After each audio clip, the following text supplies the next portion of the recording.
Hearing to order. My name is Julia Mejia. I'm an at-large city councilor, and I'm the chair of the Boston City Council's Committee on Government Accountability, Transparency, and Accessibility. Today is May 29th, 2024, and in accordance with Chapter 2 of the Acts of 2023, modifying certain requirements of the open meeting law and relieving public bodies of certain requirements, including the requirement that public bodies conduct its meeting in a public place that is open and physically accessible to the public, the City Council will be conducting this hearing virtually via Zoom. This hearing is being recorded and is also being live streamed at boston.gov/city-council-tv and broadcasted on Xfinity Channel 8, RCN Channel 82, and Files Channel 964. Written testimonies may be submitted to the committee email at ccc.gata@boston.gov and will be made part of the record and available to all counselors. Public testimonies will be taken at the end of this hearing. Individuals will be called in order in which they have signed up and will have 2 minutes to testify. If you wish to sign up for public testimony and have not done so, please email our Central Staff Liaison, Shane Pack, at shane.pack@boston.gov for the Zoom link, and your name will be added to the list.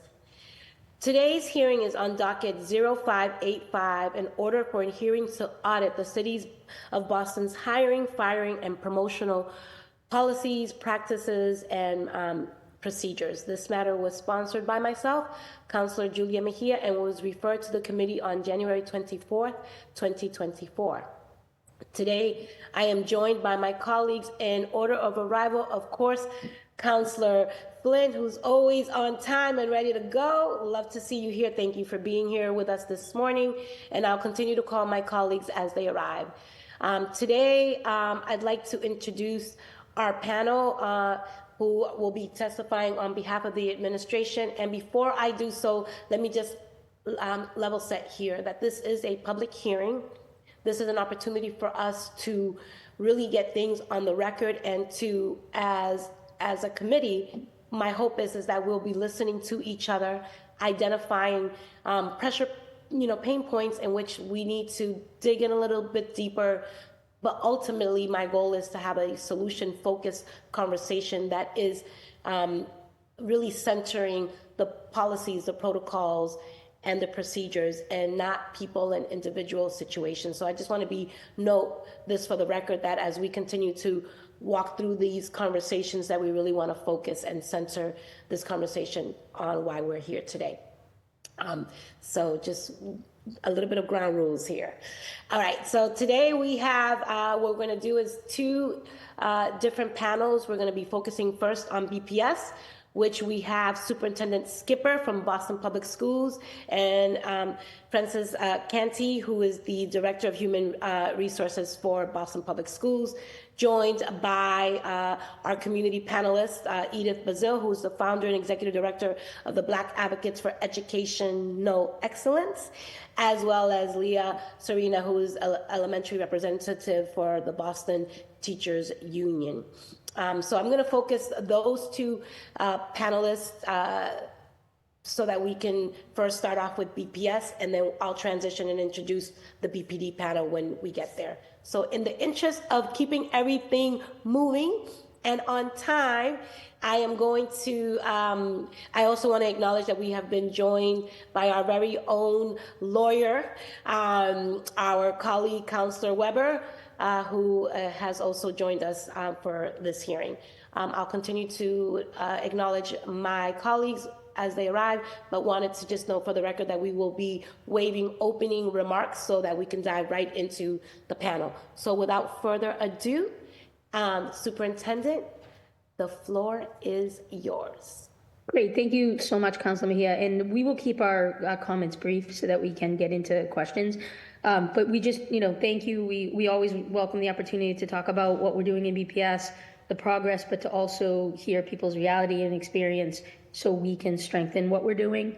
Today I'm joined by Francis Canty, who's our Chief of Human Capital in BPS. So she has a few remarks as well. I just want to reiterate that as the leader of our district, I am personally and professionally committed to making sure that we have a work environment where our staff are able to work free from bias and free from retaliation, where they get the training and the opportunities and professional development that's needed to make that happen, where we all collectively and individually uphold the highest standards and we are accountable for our actions, and that includes our district, our schools, and all that work in them. I think, as you've heard me say many times, our diversity, equity, and inclusion work is really at the front of all that we're trying to do in BPS, and that begins with hiring a workforce that reflects the students in our district and in the city that we serve.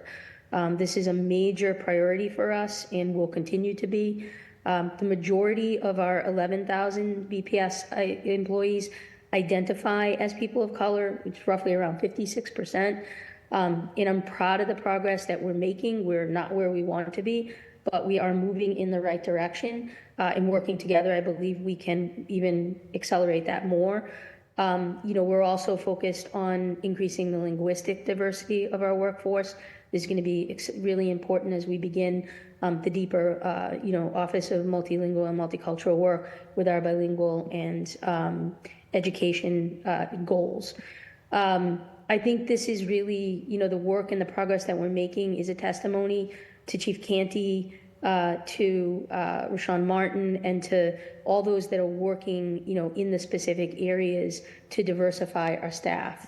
And that's recruitment, but that's also the actual employment piece, the support, the retention, and the advancement. And so it's all of those working together. We also know we have to be really vigilant and intentional about this work, and that means constantly monitoring the data on education, retention, and recruitment, and that also includes staff discipline. That includes performance evaluations. All of these matter to our employees of color as they do to the broader organization. So we need to be really laser on making sure that we're monitoring that data. Just in closing, before I pass it quickly to Chief Canty, there's a few things that we've been doing that we believe are yielding better results when it comes to diversifying our workforce. We've gone to a process where we're guaranteeing interviews for any qualified diverse teacher candidate who applies to an open position.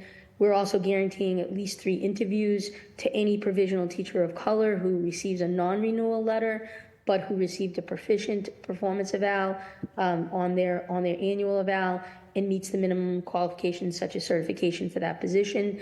And we're investing in many new licensure pathways, including at the para level and at the teacher level, to support any and all individuals, in particular educators of color who want to become teachers or who want to just continue to grow. So it's just a few things. Francis will talk more, but just to reiterate, this is of top concern to us, so we do appreciate the opportunity to be here. And now, Francis. Good morning. Good morning, everyone. Good morning, members of the council. It is a pleasure to be here this morning. We want to talk about all the great work that we're doing, the investments that we're making in our employees, and some of it had yields and dividends so far, and we want to continue on that path. I am here to answer whatever questions you may have about our processes and with respect to hiring or anything else that you may have. But most importantly, this morning we want to highlight the great work that we're doing.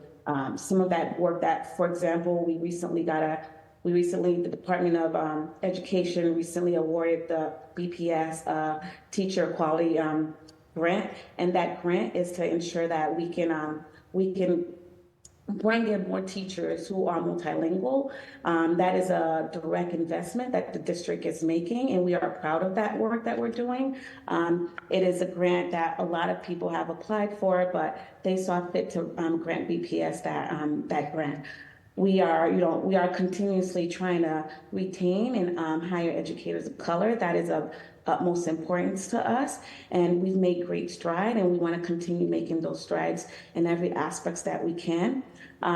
Again, I am happy to be here to answer whatever questions about our processes and our procedures that you may have.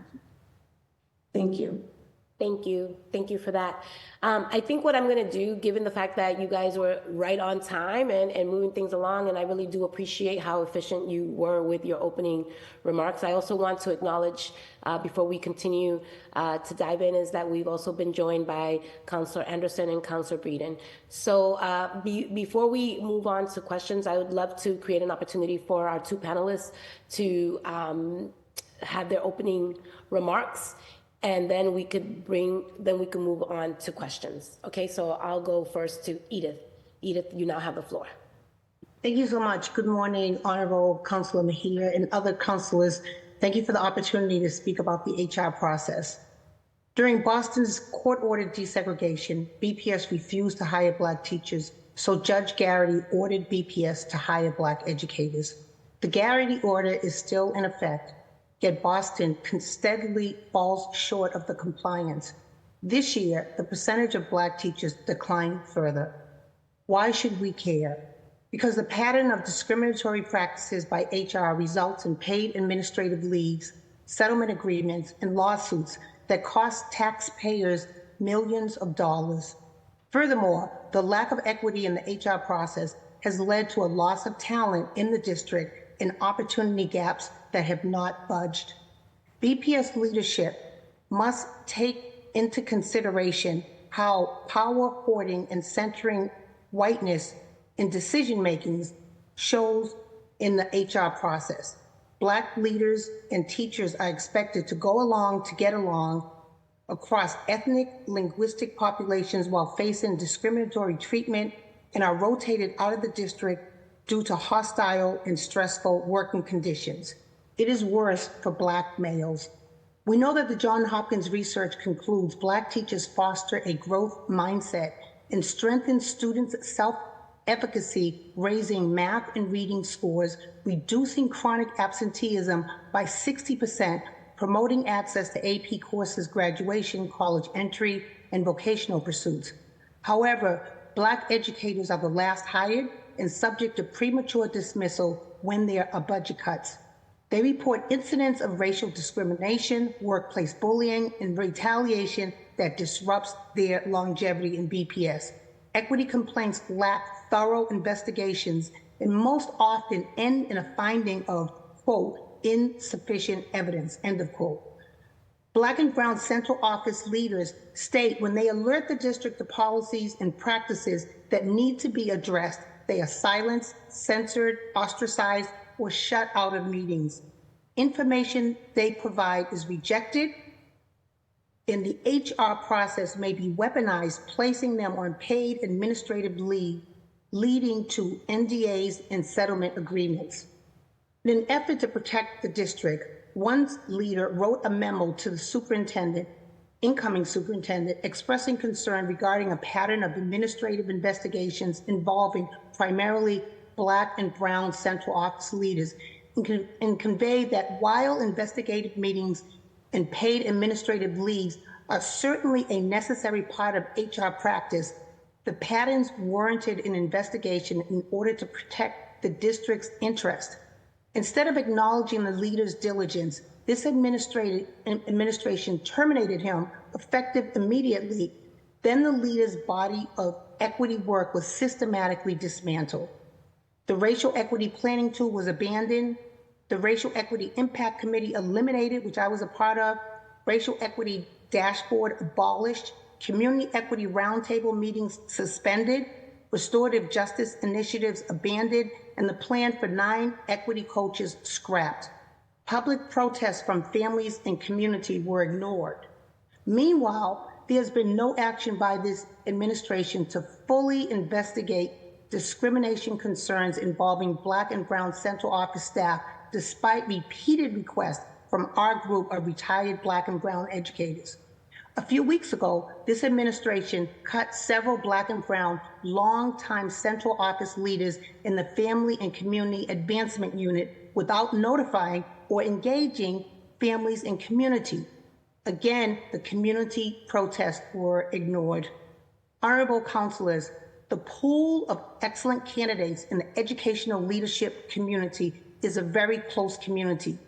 BPS's removal of Black and brown leaders casts a shadow on BPS as unwelcoming to Black educators and creates gaps in the district's ability to recruit and retain diverse pool of highly qualified, innovative leaders.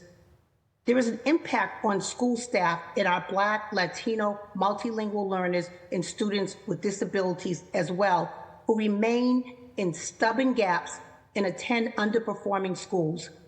The Racial Equity Impact Committee, a diverse group of teachers, school leaders, and community, used the racial equity planning tool to assess equitable literacy. On the heels of releasing our findings, the superintendent disbanded our committee. BPS's recent SIP report shows no gains in literacy. School districts like Mississippi and Tennessee, who once trailed far behind us, now outpace us. BPS's inclusion plan lacks an equity focus in what worked in the past, such as full-time inclusion facilitators, reading specialists, and librarians at every school. This administration cut librarians. We don't have reading specialists in every school while investing $30 million in surveillance. BPS severely cut family engagement and advancement positions critical to building collaborative trust and partnerships with families because there was no equity lens. BPS adds new job titles with limited direct impact on the daily operations of schools or classroom practice, while staff suffer budget cuts and staff are overworked. Pushing out BIPOC leaders with experience, institutional knowledge, and a lens of racial equity stalls district progress in effectively serving the needs of Black, Latino, multilingual learners and students with disabilities. Instead of building capacity for high-quality in-district programming with inclusion done right, BPS spends $43 million in out-of-district placements. The Mel King Academies, formerly known as the McKinley Schools, serves primarily Black male students who are greeted daily with metal detectors, cameras, and random searches. The enrollment has declined by 2/3, and chronic absenteeism is around 80%. Academic failure, DYS commitment, or dropout happen more frequently than graduation.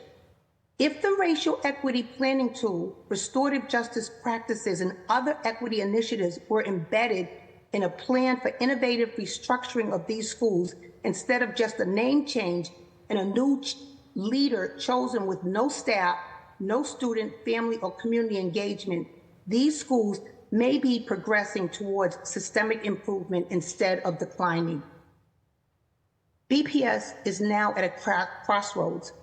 There must be accountability for defining a vision and creating a comprehensive plan for our students' future. There must be accountability for developing evidence-based models of HR practice within an infrastructure of equity, inclusion, and collaboration that leads to academic growth and continuous improvement. Equity must be an action-based through line, not mere rhetoric. BPS must resuscitate its equity tools, build workplace justice, launch authentic investigations of workplace discrimination, audit and overhaul HR practices and policies to ensure a fair, non-discriminatory process in hiring, retention, promotion, and employee discipline. In closing, BPS must live up to its history of pursuing excellence with a focus on children and outcomes. That can only be accomplished if all of BPS's hardworking, dedicated, highly qualified, results-driven workforce is valued and respected in an inclusive, anti-racist workplace. Thank you. Thank you, Edith. I want to note that we have 30 minutes with Superintendent Skipper, and I have 4 colleagues that have shown up, and I'm really excited, and with me 5. Leah, do you mind if we do a round of questions and then come back to you just to make sure that we can have time here? I'm going to give each of my colleagues 5 minutes, not 7, and we got a little timer here just so that we can get the first round of questions. And I know that Francis is going to be able to stay after the superintendent, right? Right? We're going to have at least one person from BPS after you leave, superintendent, just to confirm. No, I think, Councilman, I believe that we let you guys know it was 11 o'clock. Okay, for you both? Oh, I thought Yeah. it was just you. Okay. All right, so since you both have to leave at 11, let me just make sure that we do a first round of questions. So I'm gonna, Counselor Flynn, just so that you know, you don't have to use your 5 minutes, but that's what I'm giving you. Counselor Flynn, you have 5 minutes and the floor. Thank you, Councilman here, and it's good to see Superintendent Skipper and the others on the panel as well. And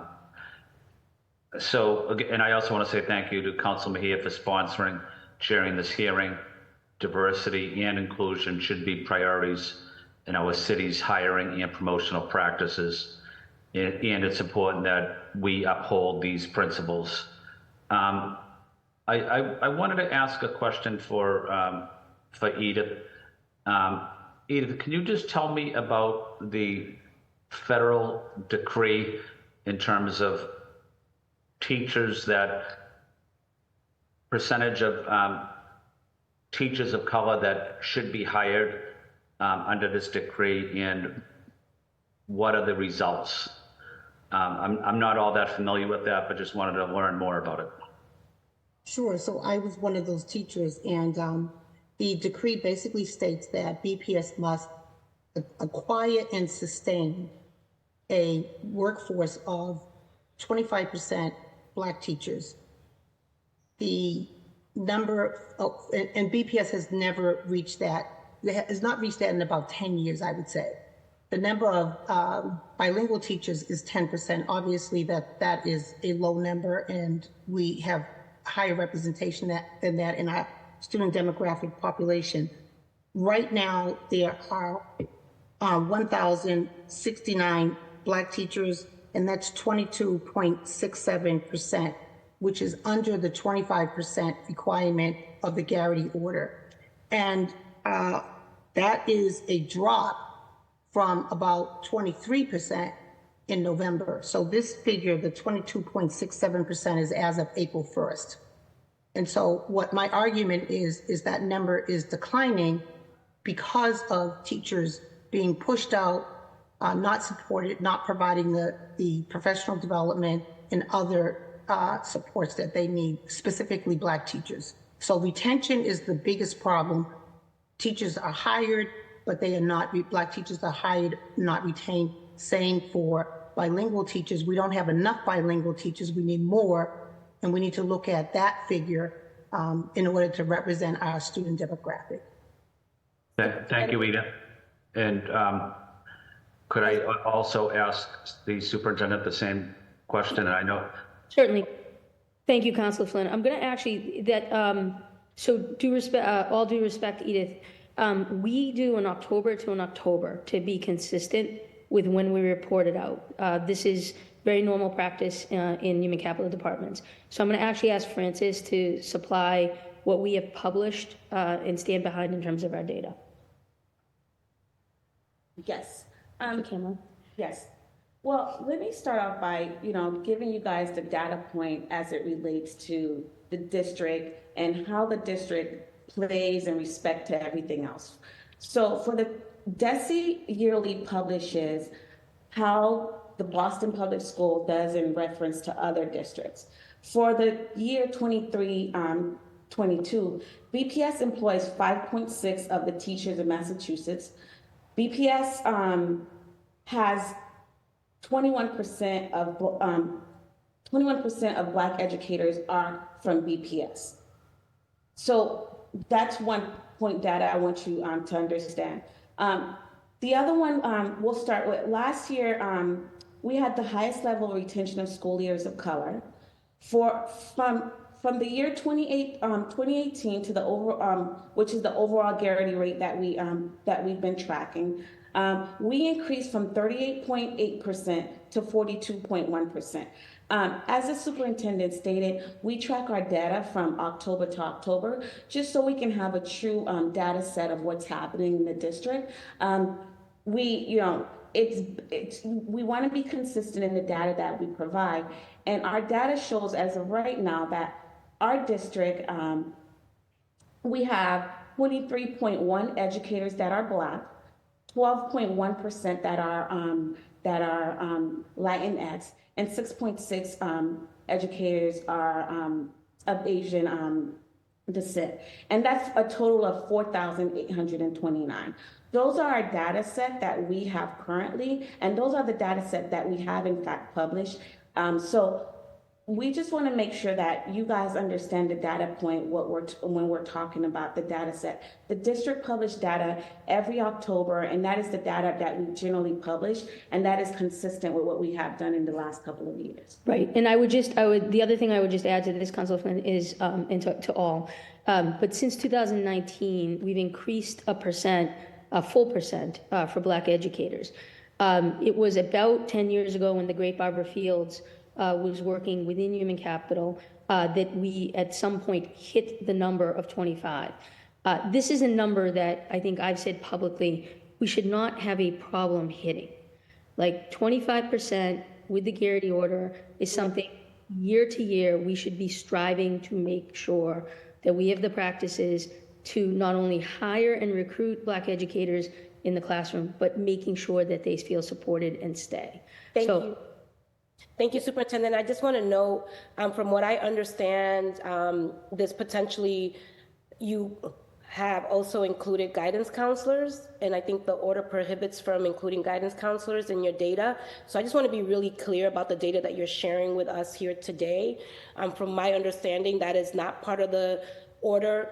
And then I also know that I believe during the BPS hearings that we had, you shared some demographics about the top 10 salaries during 2025. I think 4 were white, 3 were Black, 2 were Latinx, and 1 was Asian. However, the demographics of the top 10 earners in BPS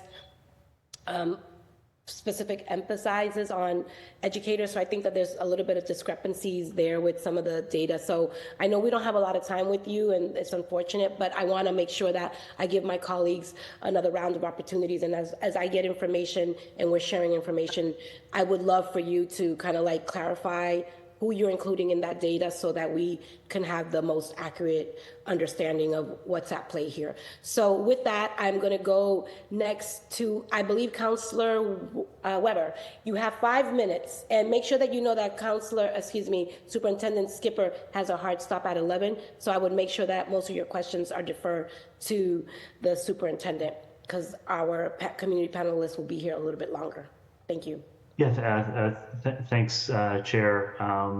Superintendent Skipper, as an employment lawyer here in Boston and as a BPS parent, I have heard stories about teachers of color being targeted at a higher rate, long before you took this position, in Boston, this being an issue. So I don't want to suggest that, things have gotten necessarily worse under your administration. I hope they're getting better. Do you have numbers on disciplines, like the demographics of who's getting suspended, who's being put on administrative leave, stuff like that? You're on mute. No, I don't. Sorry about that. So I think there's a couple things to say relative to this. So one is, we made a significant change as part of the Mintz report and as part of a commitment to making sure on the school side that we could track this data. Previously, there wasn't an easy way to be able to track at the school level investigatories that would happen and to track them by race, gender, and other category. We have since made a change, which Chief Canty can explain, that allows us now to have that data to be able to follow it. This obviously would be something, just as it would with any investigatories, any leaders, teachers, any staff, that we would want to make sure we're breaking down and auditing on a regular basis relative to race, gender, and other categories. So Francis, do you want to just talk about LaborSoft? Yes. So we made an investment in a product called LaborSoft that enables us to track who the demographics are that are being disciplined and the level of discipline. It used to be the case that it was not able to track that, but the district has made some investments to ensure that we can in fact track that information. And we do in fact periodically look at that information to see what are the trends in the district, to make sure that, the trends are not, are inconsistent with our practice, and that to make sure that we are adhering to the goals and the objective that the district have. So we have made those investments. Yeah, sorry, thanks. And so when did you start having the ability to monitor that? That started this fall. We were able to start doing that. Yeah, it came out as part of the report we did with the mints that what were the barriers or liability areas for us, and the data tracking was one of them. So that's the reason for it. It also allows us, as part of not just the discipline piece, but who actually gets put forward for an investigatory period, whether that investigatory yields discipline or not. So we now have the ability to be able to track that. We've committed twice a year to reviewing data, so that we also, as a district, can ensure that what we're saying in our practice is consistent with what the data is showing. Okay, so do you, just in terms of the numbers of teachers of color, what do you attribute the lower numbers to, or is it discipline, or is it inability to hire people? What's the? Oh, you mean specifically the 23.1%? Yeah. Yeah, so I think it's a lot of things. It's on the recruitment and the hiring side, making sure that we are accessing and partnering with organizations that can help educators of color get to us and us to them. It's also on the hiring side, making sure that we're making that process simple, where a lot of our educators of color will ask about how they're going to be supported in the district, making all of that information available. When we have educators of color, it's making sure that we're doing things like our affinity work, our Alana group, our pipeline work of giving opportunities to grow, our mentoring. It's all of these things that are just going to strengthen our systems to make sure educators of color feel supported and therefore want to stay and invest in BPS because we're investing in them. So it's not like one thing, but it's really having kind of that full view of all of those different strategies. Okay, one last quick question. Thank you, Chair. Hearing about non-disclosure agreements, and what is the BPS's policy for when someone is terminated, I guess? Do we require them to sign confidentiality, non-disclosure? No, there's not it's not in that way. There's generally, like, if there's a separation, there can be a separation agreement, but we don't restrict people from saying it. And if there's an investigatory with a report, that report is always provided to the individual as to the lawyer. Okay. Thank you, Chair. I think that's my 5 minutes. I want to give my colleagues space. Thank you, Councilor Weber. And just so you know that we might be able to do a second round, so just keep on deck. I'm going to move now to Councilor Breeden. Then I also want to acknowledge that Councilor Worrell has joined us, so we're moving on to Councilor Breeden, followed by Councilor Anderson, and then Councilor Worrell. Councilor Breeden, you have 5 minutes. Thank you, Madam Chair, and good morning, everyone. Good to see you. Help us dig into this really important topic. I'm curious about, I know from, you have family liaisons and folks who work as para-professionals. I'm curious about the pipeline. Superintendent, I know that there's a lot of talent there. Some people who are actually working in those jobs are actually teachers in their native place where they came from, they were teachers in Guatemala or wherever. So they're bilingual, and they're, so what sort of pathways have we to help advance and promote those all that great human talent that we have? That's great. So Chief Canty's going to talk a little bit about a grant, a federal grant, a large one that we received. But I'm glad you raised this question and comment, because the pipeline piece, working with St. Stephen's, working with other community organizations to see who's in the pipeline, goes all the way from parents to paraprofessionals to teachers, all of whom are looking to kind of take that next advancement. So we're investing in all levels, but the pairs in particular and our parents, because they come with such richness of language, those are two groups that we want to deeply invest in. Chief Canty? Yes. One of the great things that we recently have embarked on is a $5 million grant that was just given to BPS by the Department of Education. And that program specifically, what that program will do is you'll start off as a para. We're recruiting paras who are currently in the BPS system, and we're making sure that we can get those people to get them into some college courses. From the college courses, we can then do a residency program, and that residency program will basically we will put them in some of our various schools that have agreed to be part of this program, and there they will get the training and the tutelage that they need to become great educators.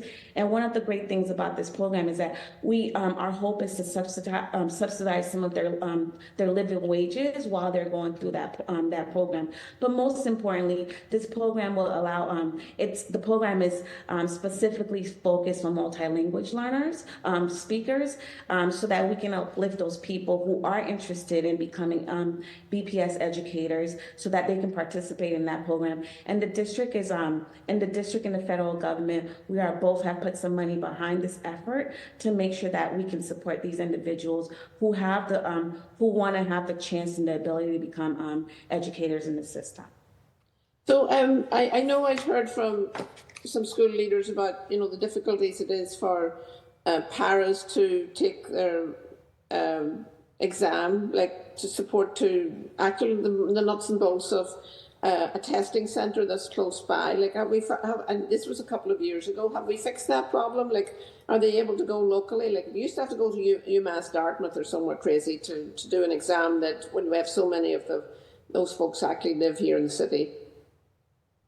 So we do have our Parapro, which we do ourselves. So like some of those things like we have available that we are offering our paras that they can take those exam here. Also, we help them with getting prepared for that test. So like some of those things have obviously we've invested in those things, and we continue to invest in those efforts. Yeah, just to give a sense on the MTEL, because the MTEL is hard, particularly for any of our paras or teachers who are English is not their first language. We put a lot behind this. The most recent data, we had 262 of our educators take the MTEL, and we had a 74% passage rate, which is considerably higher than it's ever been. And I think this really goes to the work that RCD, which is our Recruitment, Cultivation, and Diversity Unit, is doing to offer these kinds of, barrier-breaking programs. And do we have a target? Do we have a goal? Like, we've got $5 million. Wonderful. How many new paras are going to? Do we have outcome measures on that one? Yes, of course. So the way the program is set up, they come in cohorts. So each year there's a cohort of individuals who would come through through the program. The grant allows for 15 cohorts to do it each year. It's so right now we're going to start with 15. Of course, our intent is to continuously see this program grow over the years. This is something that the district is really interested in making that investment and making sure that. In an ideal world, we want to have limitless amount of people go through this program. Yeah. But initially, it is starting off with 15 cohorts of individuals. And how many cohorts? I think this is critically important work, given that we have the majority of our students and our families are people of colour, and English is not the language that they speak at home necessarily. So I think this is really important work. So, Madam Chair, I see you waving at me. Yes, because I still have 2 more colleagues to go, and I want to just point out, just for a point of clarification, that the program that we're just discussing has been around for, I believe, over 5 years at this point, and it was started by some of the leaders of color who were pushed out. You're saying no? No, this is actually a TPQ. A different one? Yeah, it's a different one. Yes, this is a grant that the district is currently, We just got this grant last year, and we are working through this grant as we speak. Yeah, I know, because I just remember when my time in doing advocacy work, that this was something that I know that St. Stephen's, we had been working in partnership with Brenda Casilius, and maybe I'm confusing all of this, but it sounds familiar to something else, but that's all good. I'm gonna move on to Counselor Anderson for 5 minutes, then followed by Counselor Roel, if he's still here. And then I am going to leave some time because I have questions too, y'all. I didn't bring everybody together, not ask a question here. So Counselor Anderson, you have 5 minutes.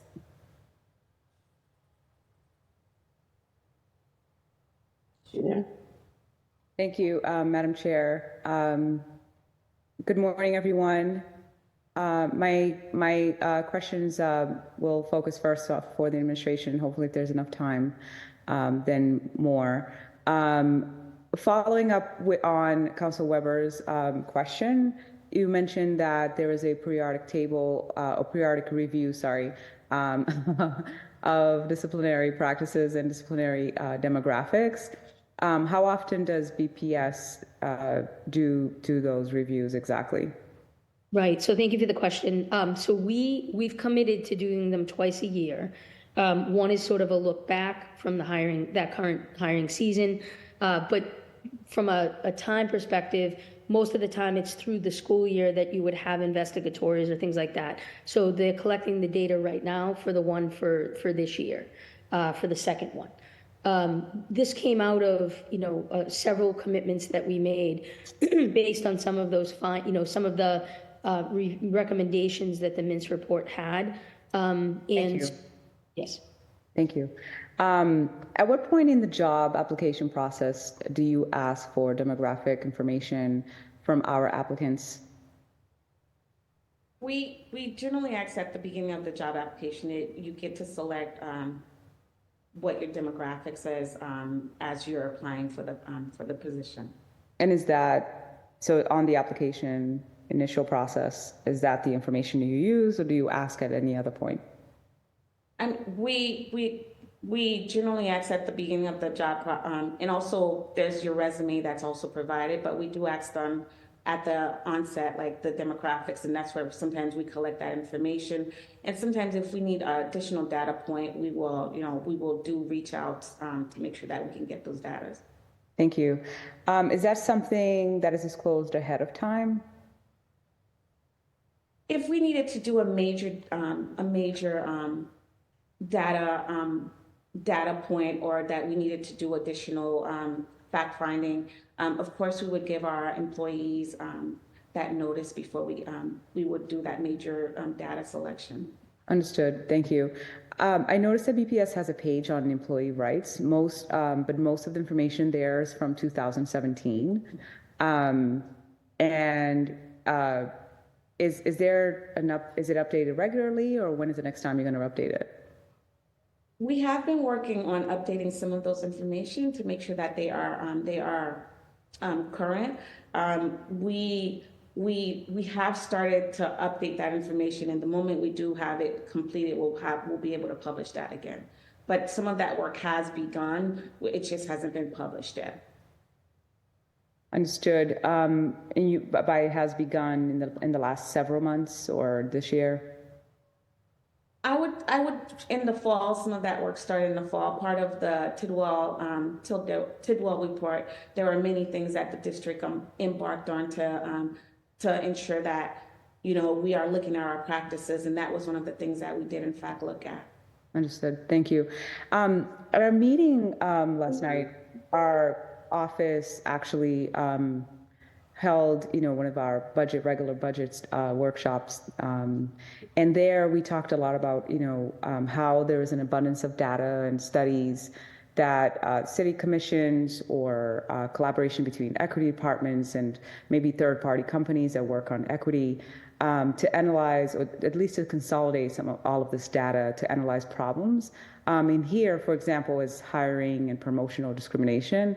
How are you using, I guess, data that's already been compiled about the status of our workforce for improvements?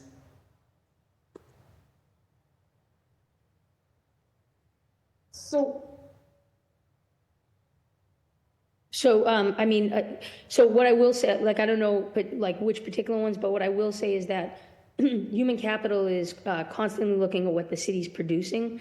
In addition, I think we've had just a lot of internal auditing that's happened, bringing in either outside audits or ourselves.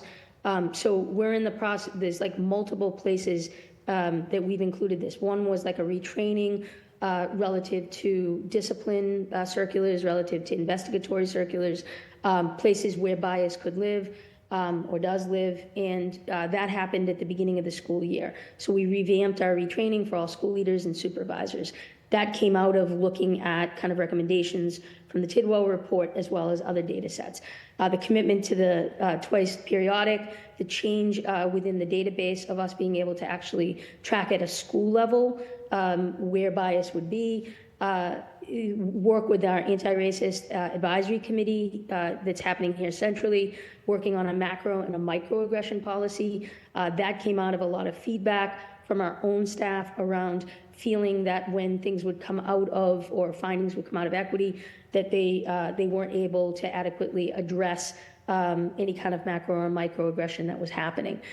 So I think we're trying to continue to evolve, Councilor Anderson, based on the volume of the information that's coming. But I would love more cohesively to work together, city and district, on what I consider to be a pretty important topic.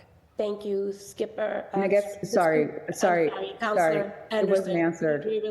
We really. I understand, but just a courtesy of me closing would appreciate it, because I didn't know my time was up, Madam Chair. So if I could just be allowed 30 seconds, I'd appreciate it. Because then we're not having a real conversation. Go ahead, I appreciate it. Superintendent, I think there, you spoke a lot about collecting of information still, the points that I stated.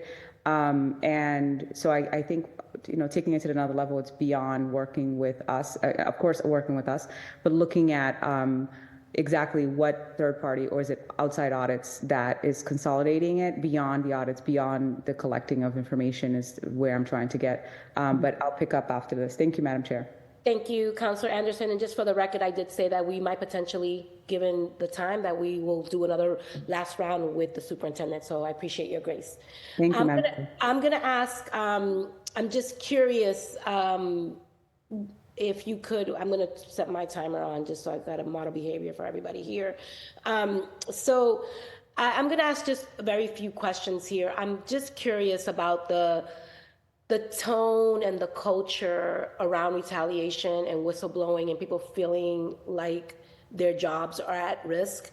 So can you just talk to us a little bit about what is the general, practice around supporting employees who are facing any type of, disciplinary action that they feel like that they can, speak against or advocate on behalf of, in certain instances, for children and things of that nature, that they can feel supported. Because I hear a lot of folks are afraid to come here and testify because they are worried about their jobs. And I really want, Superintendent, for the record, if you could just really make it clear to folks that there is no such, attacks on people based on, discriminatory practices. Can you just clear the record for us around retaliation practices? Sure, absolutely. I mean, with great emphasis, we do not uphold a culture that allows in any way, shape, or form for retaliation. I think we have some really good examples of working in partnership with the union where there's been issues and something's been reported, and us following up on that and being able to ensure that we're really making clear that staff need to be able to come forward when they have concerns. So I can't, I'll say it again and again. On Francis's side with OHC, I don't know if you want to make. No, that's fine. You are enough for the statement. So thank you for that. I'm just curious, from what I understand, there have been 3 court or MCDA filings of discrimination reported in the media, as well as a document filed by the 15 retirees of color. What do you say is happening in the district to generate these complaints?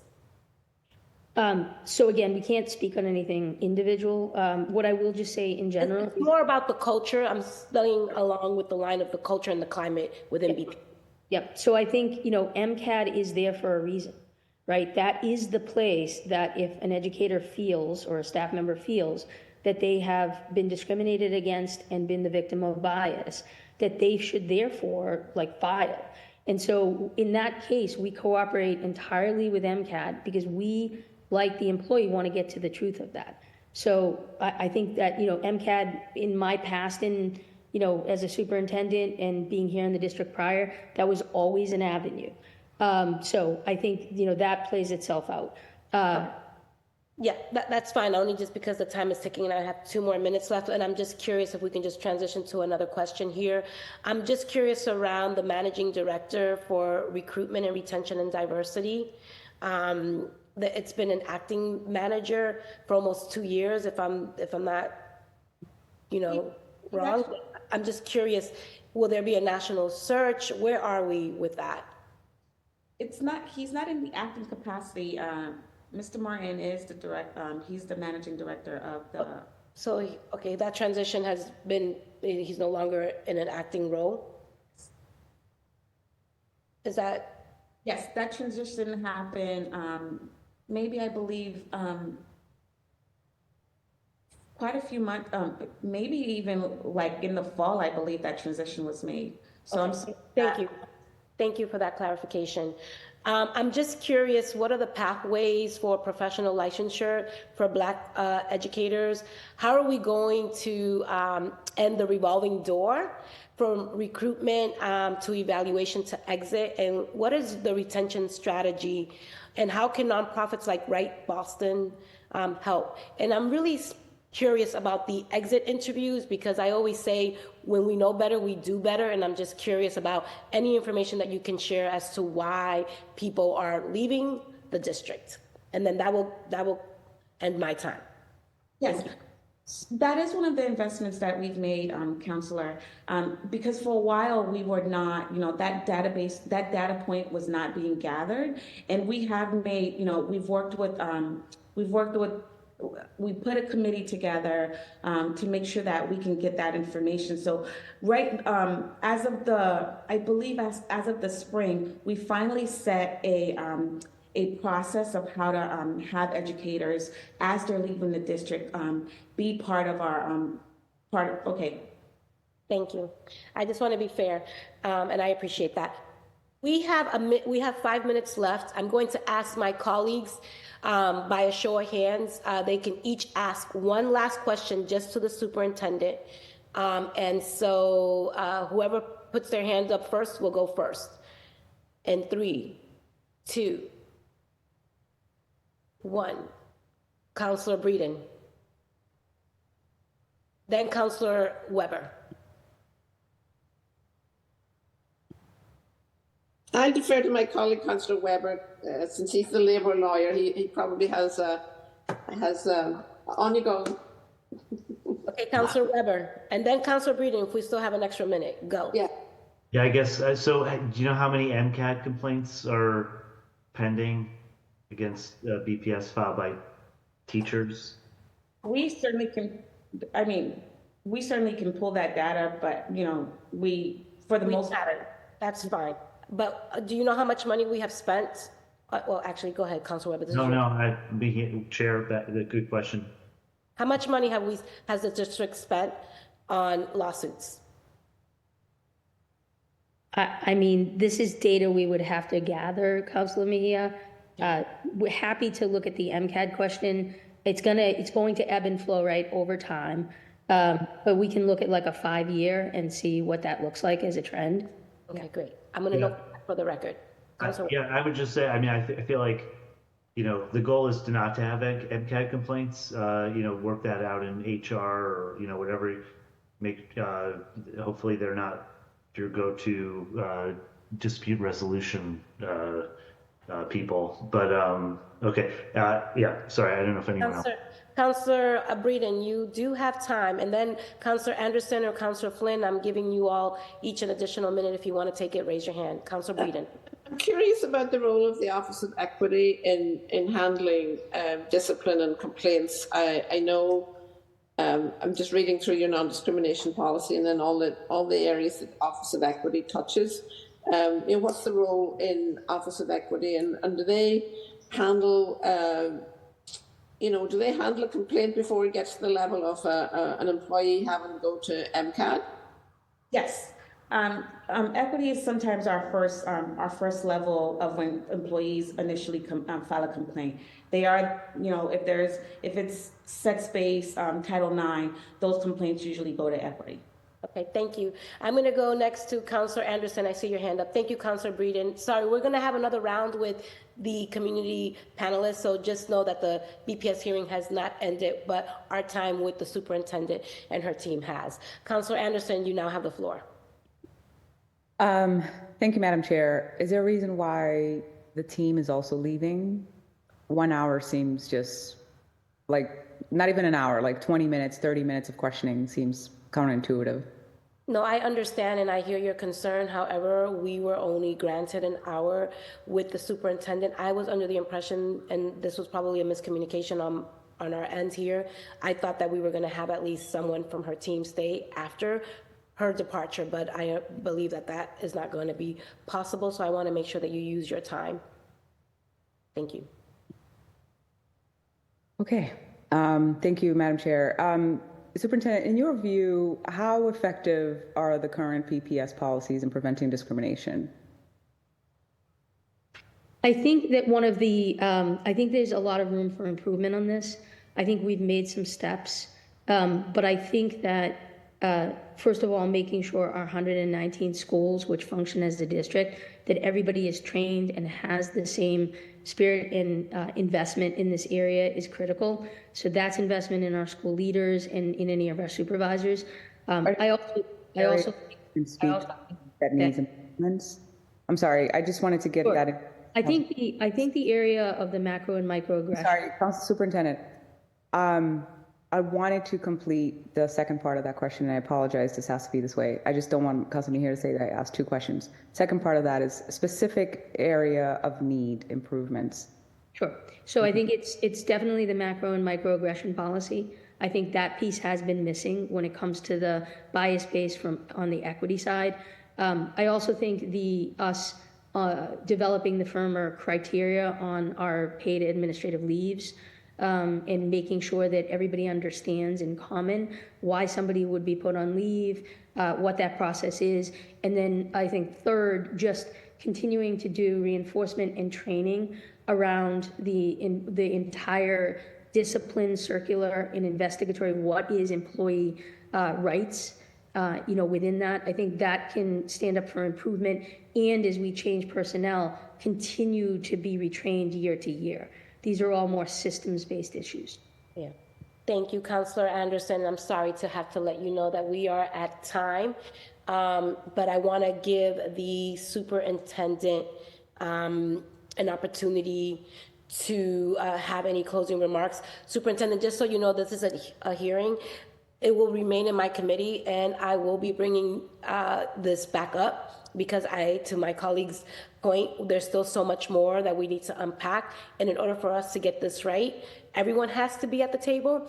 And we do appreciate your grace and extending an hour to be with us. But I want to know for the record that an hour is definitely not enough given the gravity of this issue. So we will be holding a second hearing right before school starts again so that we can start really level setting and setting ourselves up for success. So I just want to note that for the record to my colleagues that we will be keeping this in committee and bringing the superintendent back willingly because I know she wants to be an active partner in this process. So with that, I'm going to allow the superintendent to share any closing remarks that you have so that we can move on. Sure. I just thank you for the opportunity to be here. Incredibly important topic. I think we're always accessible to any of the counselors that want to have further questions answered or further data. Happy to be available for that as well. And just thank you for the opportunity to be here today. Thank you, Superintendent. I'm going to transition now in the sake of just really making sure that we're keeping things on track because we have a second panel and we also have a few hard stops that we need to adhere to. So I'm going to go to Leah. Are you still here? I hope. Yes. Do we have? I am still here. I Okay. apologize for that. Sorry. All right. You now have the floor. And my colleagues, thank you for your patience. We really do appreciate it. All right. Good morning, everyone. My name is Leah Serena, and I have served as the elementary rep for the Boston Teachers Union for the last 3 years. And previous to that, I was a second grade teacher in BPS for 7 years and a former BPS student. Over my 10 years in BPS, I have noticed very little improvement in the area of hiring, firing, and promoting of educators of color in BPS. I have sat in the work in many levels, as an educator on hiring committees, to a recruitment fellow for BPS in the RCD department, and now as a union leader. As a member of the hiring team on the school level, I have often been silenced as the only educator of color on the committee, and by the top-down approach and ignoring of school site council procedures. I often sat in interviews where Ivy League degrees were glorified over community experience and relatability. Now, as a union rep, I fielded many phone calls about there either not being a school site council or the personal subcommittee the personal subcommittee for hiring not actually being valid or taking place. One of the clauses in our school site council bylaws is that if a member runs for school site council and does not win, but represents the identity of the majority of the student body, they can be placed in the school site council, thus giving them an opportunity to be part of the hiring committee. One would think this would support support educators of color able on hiring, but these rules are often disregarded and hiring is instead left in the hands of the school leader and their chosen few. Thus, even when educators want a diverse candidate and are seeking educators and families who support and represent their students, their voices are often ignored. As a recruitment fellow, I noticed that even with diverse fellows who screened diverse candidates and collaborated with affinity groups like Alana for recruiting events, and strategically thought about what questions to ask in order to attract candidates who met the needs of our students, BPS autonomy in hiring remained the barrier. The RCD department has had many leadership changes throughout the years, but what has remained consistent in the leaders, like Rashawn Martin, have been committed to creating a safe place for educators of color. However, we have found that even when candidates answer the strategic equity questions with passing scores and met the recruitment team's benchmarks, they were often not the top candidates school leaders were choosing. Instead, the recruitment team often were left with conversations about how effective our roles truly were when people of color were hired to support the recruitment, but our opinions were actually not listened to during the hiring process. When actuality, putting the ownership on us, majority people of color, to do the extra work was not fair, especially when the through line lacked follow through. Now, as a union leader who visits many schools, I'm still in shock. I don't know why. At so many school buildings, you still see one or two people of color. And what I find is that it is often those of color who are crying out for support from me or the district who cannot be retained. It is these educators who are working under hostile conditions where they are constantly succumbed to macroaggressions, given unfair evaluations, labeled, given heavier caseloads, and asked to be the face of diversity. It is these educators who are unsupported and ignored, and even with advocacy, given no leeway and support for the people, and no leeway and support, and we still put policies before people. For instance, when proficient educators have asked to move schools because they're experiencing too much racism in their own school, the district has held fast to their own rule that educators are not allowed to move after July 1st until the next school year, which means that if an educator does not find a job, although there are other open jobs throughout the city, and if they are unhappy and dealing with racial battle fatigue in their building, they either have to leave the district or stay unhappy. This lack of consideration for the mental health of our educators, especially our educators of color, is quite frankly unhumane. There have been plenty of times where I have asked the Office of Human Capital to move an educator because they were unhappy simply because they were an educator of color in a hostile work environment, and I have been told no. Furthermore, summative evaluations were due for educators on a one-year plan on May 15th. I filed 10 grievances in the past week over educators' evaluations, of which 8 of them were educators of color. In 2019, the BTU had an intense age and racial discrimination of BPS performance evaluations. which found that African American Latinx B2 educators were 49.3% of the B2 educators with negative evaluation ratings, 1.5 times higher than the amount of African American and Latinx educators. Given the amount of grievances I filed with educators of color this week, it leads me to believe that this has not changed. In fact, BPS has an arbitrary rule that if an educator receives a needs improvement at any point in their third year, they have to take a year break in service. So if an educator can receive a needs improvement in their first year or second year, or even their fourth or fifth year, but just not in their third, if they receive it in their third year, they're told to leave, instead of offering coaching, mentoring, or support. I'm confused about how this supports retention or promotion.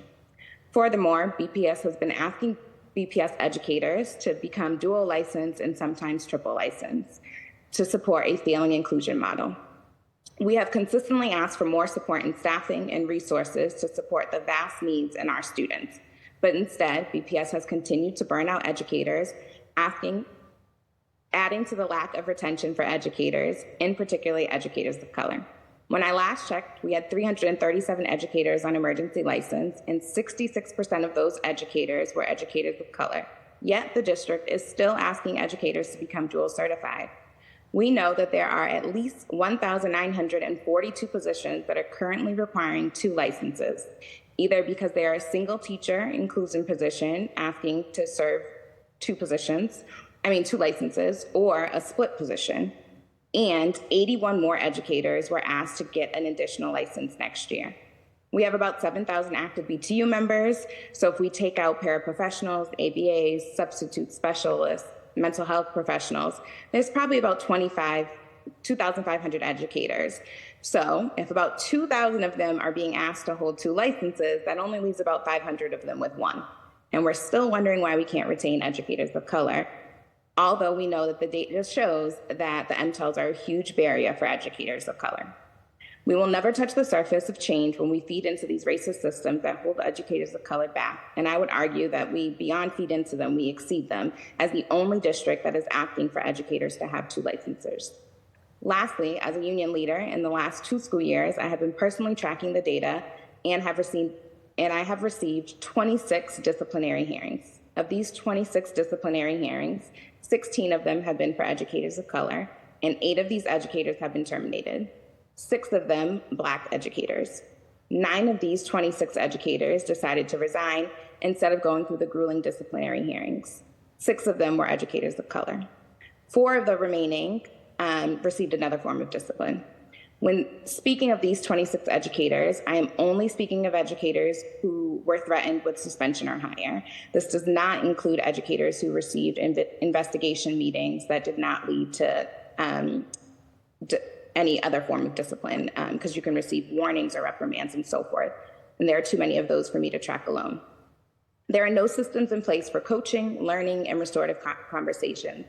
Educators of color are more likely to be disciplined, and I do not think it would, I already said that. However, I do encourage BPS and the Office of Labor Relations to track these investigation meetings. Today was the first time I heard that they're actually doing that. However, I did not actually hear the numbers of that, and I know that that's a conversation that they have not had with us. I encourage BPS to utilize the data and actually track it and think about what schools are actually participating in this harm at greater level. I also encourage BPS to utilize restorative practices on the staff level. There's no way we can say we're a restorative district and wonder why it isn't working with students if we're not practicing it ourselves. When we are continuously bringing educators into investigation meetings, especially into meetings that are inherently biased, talking about things like tone, delivery, strictness, and professionalism, we are not disrupting patterns of abuse and barriers to change. And I have had conversations with educators, particularly educators of color, who mentioned the trauma that this bears on them. The letters that they get asking them to go to investigation meetings remind them of the legal system, and it's triggering and it's traumatic. So we have work to do, and the data is clear. And it's been clear. We need to create schools and work sites that are emotionally safe for educators to thrive in.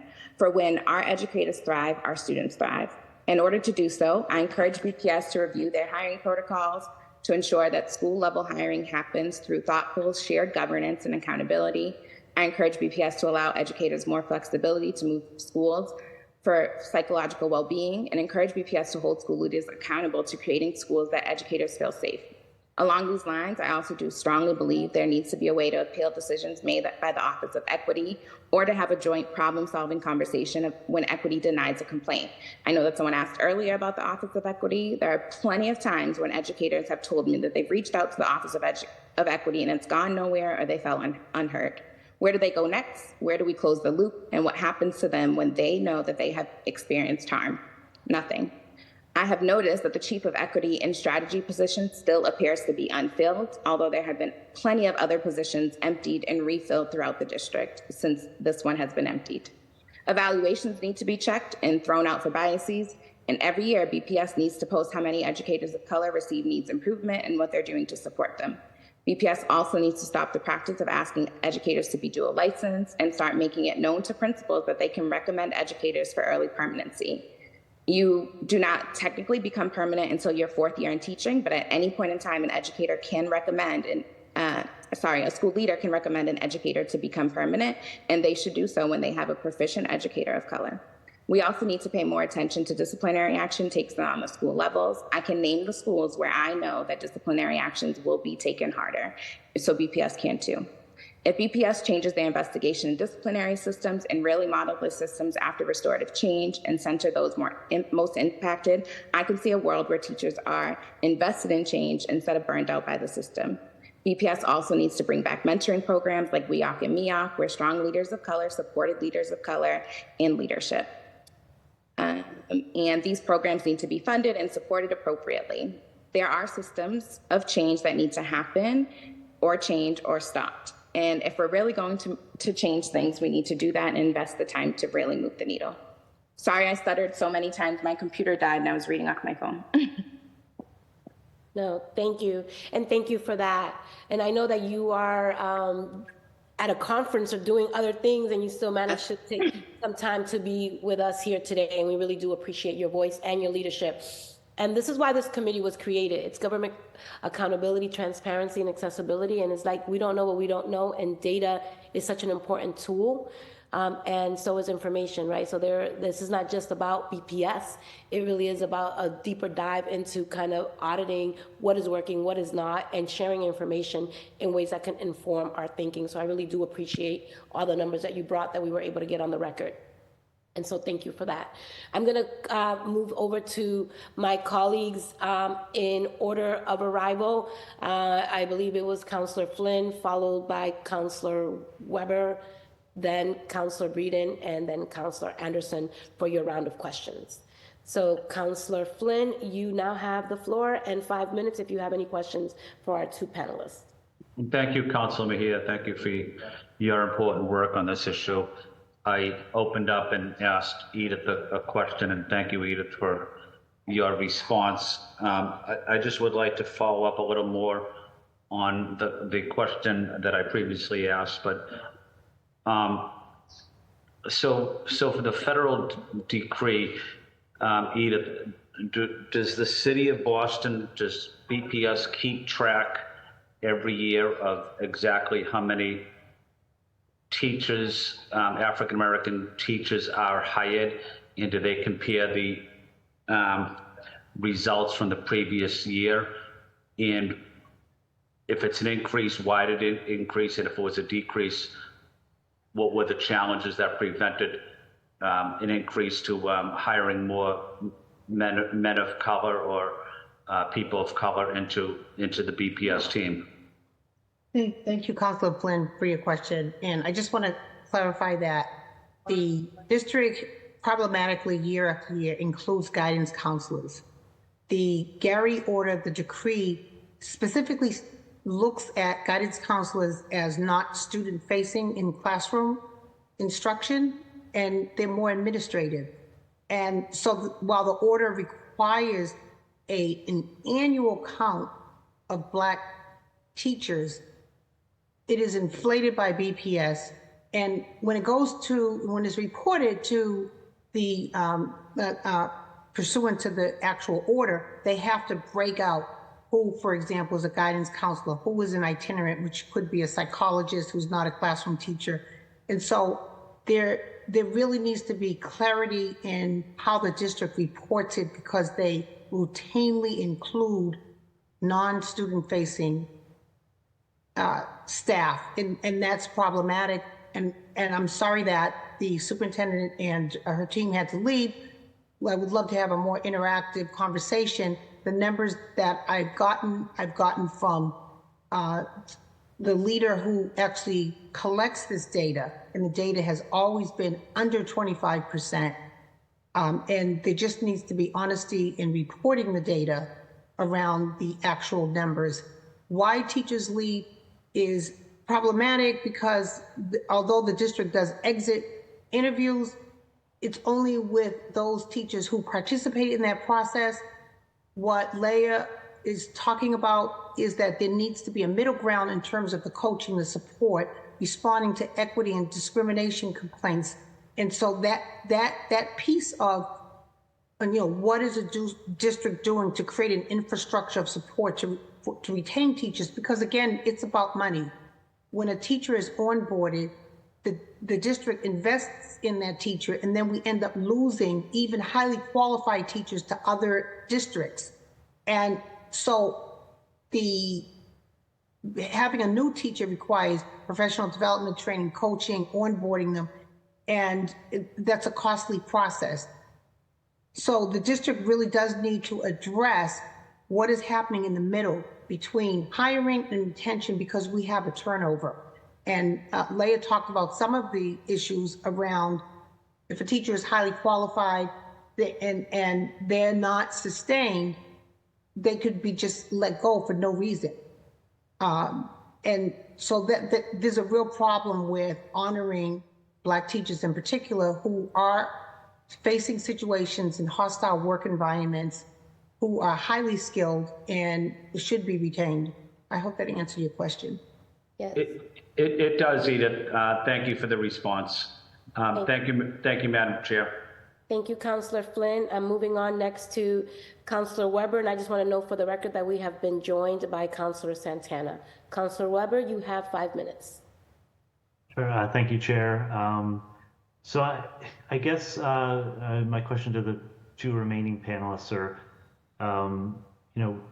how do we address this? Do you think this is coming? Are these school leaders, who are like, where should we start? Do you think school leaders are responsible for the disparate numbers on discipline? Is there some directions coming from the superintendent? I don't think you necessarily know the answer, but where should we be looking? And so I'll just leave it to both of you. I think accountability has to start at the top. I do think that some of the direction for what we hold investigation meetings for, we've seen more investigation meetings in the union in the last few years than we ever did before. And some of it has to do with fear of things that have happened. But that is the direction that is coming from the Office of Labor Relations. There are often times when school leaders do not want to hold an investigation meeting, but the Office of Labor Relations is telling them that they have to. Over things that could just be a conversation. And I know there are legal lines there too, but at what point do you actually have real conversations with people? So I think that accountability comes from the top. Okay, yeah, but I guess you had said that which schools are gonna, result in the most aggressive discipline. I guess, can you give us a sense of where the problem is? Who are savvier than others. There are some school leaders who are going to listen in different ways to their leadership. And there are also some school leaders who, do have inherent biases that need to be dealt with and are going to be protected in different ways. It's all politics, unfortunately. Okay. And then I guess, in your numbers, did you have like the demographics of people on administrative leave? No. Okay. Can you figure that out at some point, or? I was talking about have been placed on administrative leave. Okay. Were there others? Probably. But all of the people I was talking about have been placed on administrative leave. Okay. And I guess is there any litigation about this? I know the superintendent was talking about MCAD, but it sounds like if there's a there's a potential class case for discrimination or, have you looked into that? Have there been cases in the past? I don't know. To be honest, the BTU just passed a resolution at our e-board to start collecting racial demographics of our members last year. So this is new to us as well. Okay. Let's see. I don't have any other questions. I know we have a second panel. I'm gonna send it back to you, Chair. Thanks a lot. I appreciate it. And certainly, I mean, we heard that they're just beginning to track this information this year, I guess. So, I mean, I think either we should have that data or BTU should have that data. And if you're having any trouble, let us know. We'll ask for it. So thanks. Yeah, thank you, Councilor Weber. Really do appreciate your thorough questions here. And I think Shane, just want to give you a shout out, who's our central staff liaison for this particular hearing. Will be taking notes and making sure all of the questions that we have outstanding get over to the administration so that we can follow up with our colleagues. So thank you for that. I'm going to move on now to Councilor Breeden, followed by Councilor Anderson, and then Councilor Santana. Thank you all.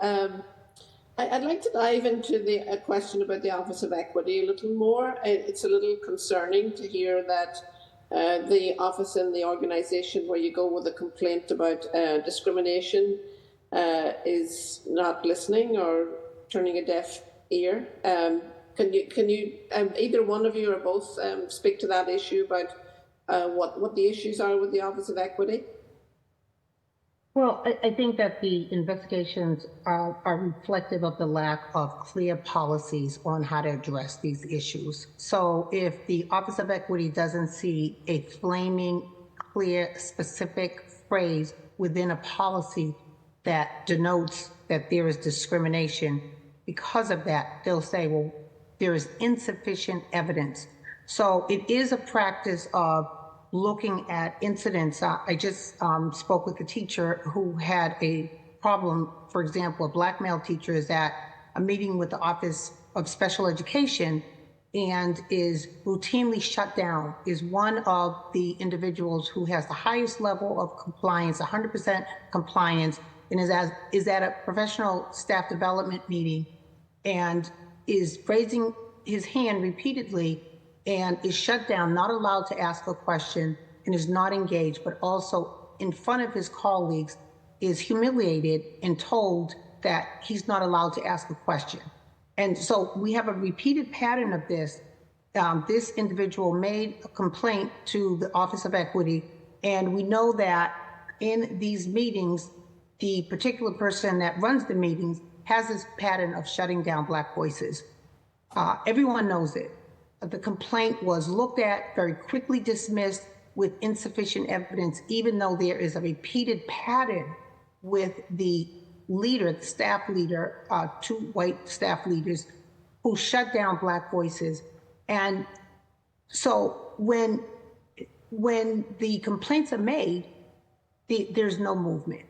And the Black and brown leaders or teachers are left with making MCAD complaints, engaging in lawsuits. I think one of the things that is really, really important is to look at the fiscal cost of putting administrators on paid administrative leave or teachers for minor things, and then the individuals sue the district, they prevail in a settlement agreement, and it's very costly. It may show up in the City of Boston records as, oh, this person was the highest paid, but it's actually a settlement agreement that was signed by the individual that makes it look like they are a highly paid employee, and they're not. So this calls for not only looking at school culture and climate practices and how our leaders and teachers are engaged and included, but it's also looking at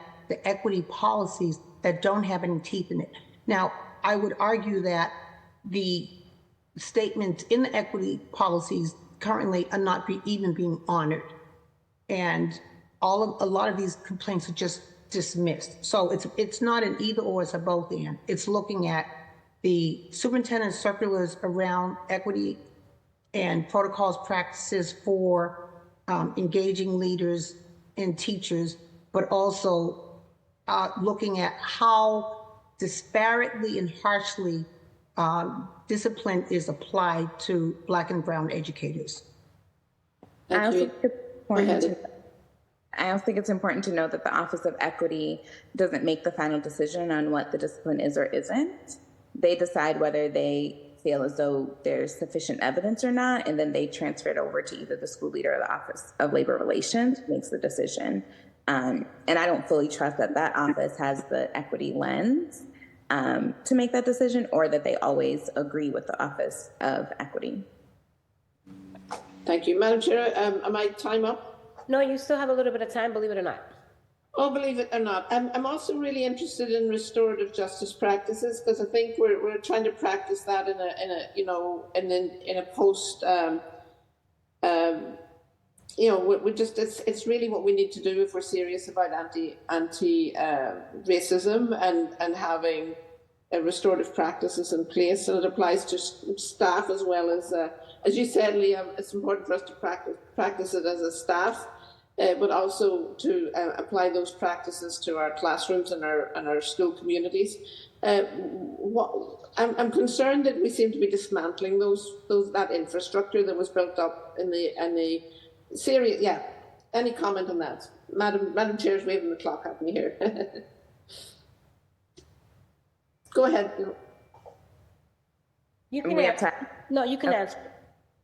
Yeah, I think that's one thing that educators come to me often is like, yeah, I messed up, but where's my opportunity to have a conversation that I admittedly messed up? And like, I think that a lot of educators are expected to be superheroes all day, 24/7 and not have any flaws, but we're all human and we're going to make mistakes, and sometimes the smallest things. And I'm like, this could be a conversation. You know, I had an educator last week who was late to school every day for a week because they were getting used to being back from maternity leave, and I'm in an investigation meeting. What? They just had a baby. They're trying to learn how to pump. They're figuring out their schedule. Why is this an investigation meeting? I don't even think that needs a restorative conversation. I think that just needs humanity.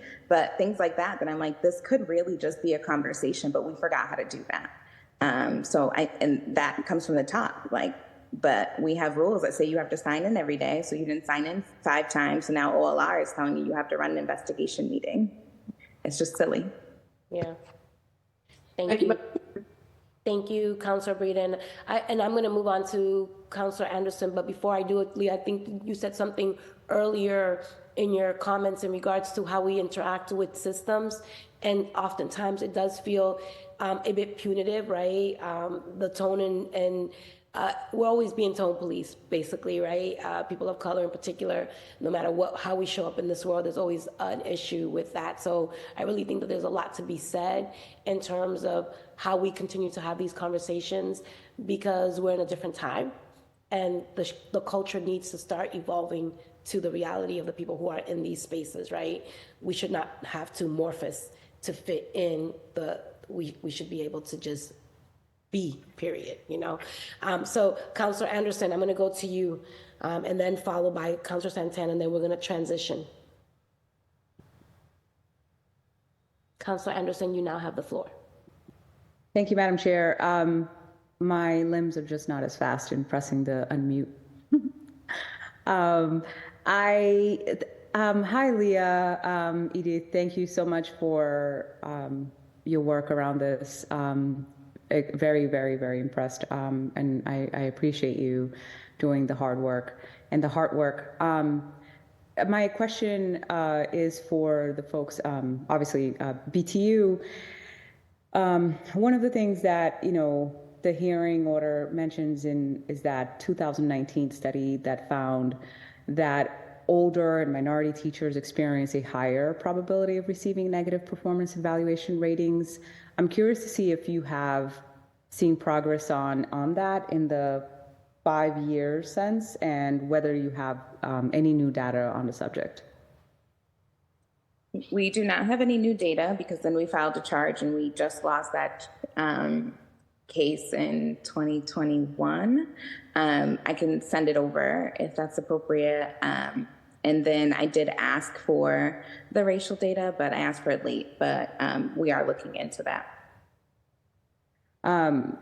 Thank you so much. And some of these questions are for BPS, but I think to the best of your abilities, if you could support me with this. In terms of, from your perspective, how have performance evaluations impacted teacher morale, particularly among, of course, older minority teachers? I think we take it very personal, right? Like, this is hard work. Most educators get in because this is something you're really passionate about. So you take it hard. I just got off the phone with an educator who got a needs improvement, and it's like, what do I do? She's a first-year teacher. And, I tried to tell her this is not a reflection of you, and we all need needs improvement, right? Like, there are things that I can improve on as my 10th-year teacher, but we take it really hard and we start to doubt ourselves and wonder why. And I think especially in a world that expects perfection,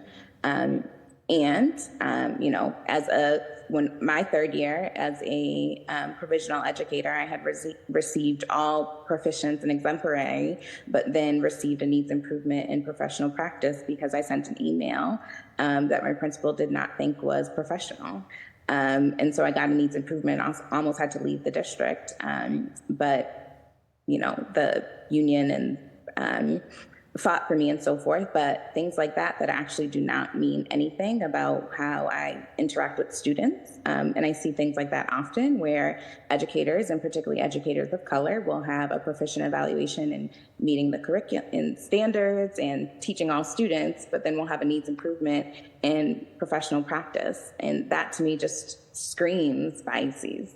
And they take that really hard because how do you fix that? How do you fix the way you live, like the way you are, like what Councilor Mejia was just saying? And that is a hard balance, and that is something you have to wake up with and struggle every day about whether you're going to be yourself and be authentic or if you're going to be someone else, and that's not fair to put on anyone. May I add to that? Sure. One, sorry.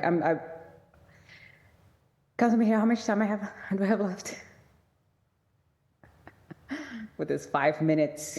I'm so sorry. You know what, Counselor Anderson, I'm going to give you an extra, take your time. You're going to get an extra minute just because you've been a good student today. Thank you. I appreciate that. I'll have an apple for you tomorrow. Edith, sorry, go ahead. Just want to add quickly that I mentioned the Family and Community Advancement Unit. Those were older educators with lots of experience. I think that when this happens towards the end of your career, when you've had 20 or more years, is particularly disheartening, but also the district loses institutional history and experienced individuals who have bonds and strong relationships with families and communities. That's lost. And then they onboard someone new who doesn't have those relationships. I think it stalls and paralyzes progress. And so now we're in a phase where we don't have active and strong family community engagement. That's always been a struggle for BPS. On the teacher side, we lose opportunities to mentor younger teachers, and that's something that happens within a professional learning community where an experienced teacher can help a young teacher on board, understanding the culture, how to get supplies, support, access to professional development. And so we don't have that. And institutional history is really, really critically important to salvage, to honor, and to sustain so that there's continuous progress without gaps in knowledge, skills, but most importantly, performance that impact our students. Right. Thank you so much. Just a comment, if I may, Madam Chair. I really get it. Like, I hear you both talking. I worked for BPS for about several years, but then I said, oh, let me try this para thing. Maybe I'll go get my master's or something in education. Maybe I'll turn to that. This was years ago. I quit after 3 weeks. And so to that, I say, you teachers and education administrators, you guys are guardian angels, in my opinion. I've seen you work. I was, again, a para for 3 weeks, but in my observation, my God, I thought I was patient. But in the way that educators really dedicate, as you said, your heart, your own money, your time. I could have donated all the books when my kids aged out. I donated over 200 books to schools because my kids aged out and I didn't have any more little kids at home. But it doesn't matter. I could bring paper towel. I could do it. It's not enough. Teachers are left to deal with children with all sorts of diversity and trauma and issues and greatness, but then you're not only the social worker, you're the therapist, you're the doctor, you're the time manager, you are everything. And I just wanted to applaud you for that, but I don't want to patronize you. I don't want to tokenize you. I think this is something that we really have to invest in, and I think that this inherently racist system and practices is predating this administration. It's predating Mary Skipper, it's predating Mayor Wu, and they're horrible. They're horrible things that have been done to our people, and I'm glad that we're having this conversation. I do appreciate, Madam Chair, for intentionally saying, look, we're going to come back to the table and we're going to look at how, as you said, how are we implementing some of these things so we can build that continuity, so that we can enforce all of these different tools that implement, the development. Specifically because, like, no way should anybody change their culture. I should come up to you and be like, yo, what up? Like, how's your day? I should say whatever I want to say, as long as I am if I'm being polite, if I'm being kind, if I'm being courteous, I should be able to talk however I want to talk, and I should be able, my accent should change, and I should say it in whatever way I am comfortable. In fact, I should laugh loudly, I should be bold, I should be bright, I should be colorful, I should be all of those things that implicate the different, supposedly, quote unquote, blind spots. Madam Chair, I just looked at the screen, I see you. Thank you so much. Thank you, Councillor Anderson. Really do appreciate you being here in your full authentic self. I'm going to move on now to Councillor Santana. You have 5 minutes, and then we're going to be transitioning. Councillor Santana, you now have the floor and 5 minutes. Thank you, Madam Chair, and I actually don't think I'll need the 5 minutes. I've been very intrigued with the questions that my colleagues have asked, and really appreciate the thoughtful answers. I do have one question, and I'm sorry I'm coming in late. And, I know you have already talked a little bit about it, but over the last few questions, I'm hearing a lot about some of the issues that our teachers are facing, in particular our Black and Brown teachers, and would like to hear more in detail about the investments that we're making in staff, in our teachers, but all of our staff to retain our workforce. Can you speak to that in more detail, please?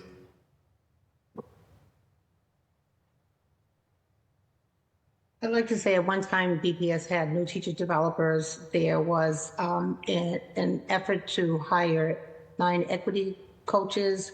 And so the question is, where's the school support for a new teacher? We know that Black and Brown teachers are generally placed in underperforming schools in their first year, and they tend to not have the supports that are needed. Many schools have long-term subs, as opposed to, especially schools that are underperforming and maybe working outside of their licensure, as opposed to schools that are high achieving who have certified teachers who have been there for years and years. We need to look at how schools are staffed. We need to look at where we're placing our new, particularly Black and Brown teachers, and ensure that they have a partner that can support them on the ground in the school, where they can ask questions and get answers. The isolation that occurs with many of our new teachers causes them to start off struggling, and even determining where they get supplies, or who do I go to implement this particular curriculum? How am I going to get professional development support?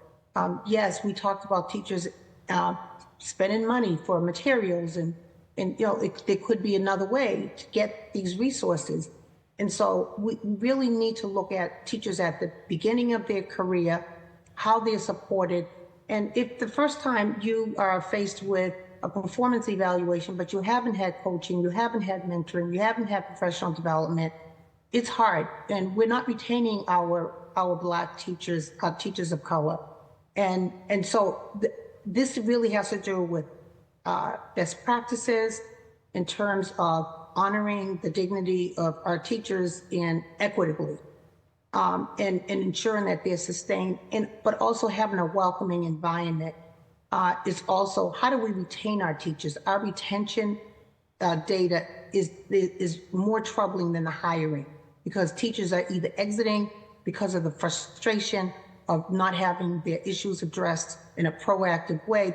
They don't feel valued, or they're overtly discriminated against, and they face hostile school or work environments.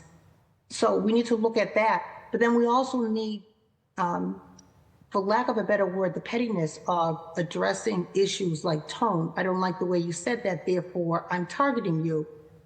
So it calls for making sure that we have a structure of support through professional development, culturally responsive training, so that we eradicate anti-Blackness, we eradicate teacher isolation, and we don't have this revolving door, especially for Black teachers. If we cannot meet a court order that has a compliance attached to it over a period of a decade, that really says something, that we are trying to enforce a court order but can't meet those standards. And the district has to be honest about the numbers. So I would say that, yes, this has been an intractable problem. It's been a pattern of discrimination, but post-pandemic, teachers are leaving the field in general. We don't want to lose our talented Black and brown teachers who come into this field with the passion and dedication, because for us, it is a reflection of, I didn't get what I needed. I want to go back to the district and be the teacher that I didn't have. And so all of those things are factors. It's not a job, it's a mission. And that's why I continue to be here after serving the district for 32 years, advocating for new teachers who are struggling to stay in Boston. Well, no, thank you. Thank you for that thoughtful answer, and thank you both for your service. Really appreciate it, and I really appreciate you being here and answering our questions. Can I take you back on that? Oh, I think my time may be up. No, it's okay, Leah. You can finish. I think out of respect, I think it's important for everyone to be fully expressed, so you can complete your thought.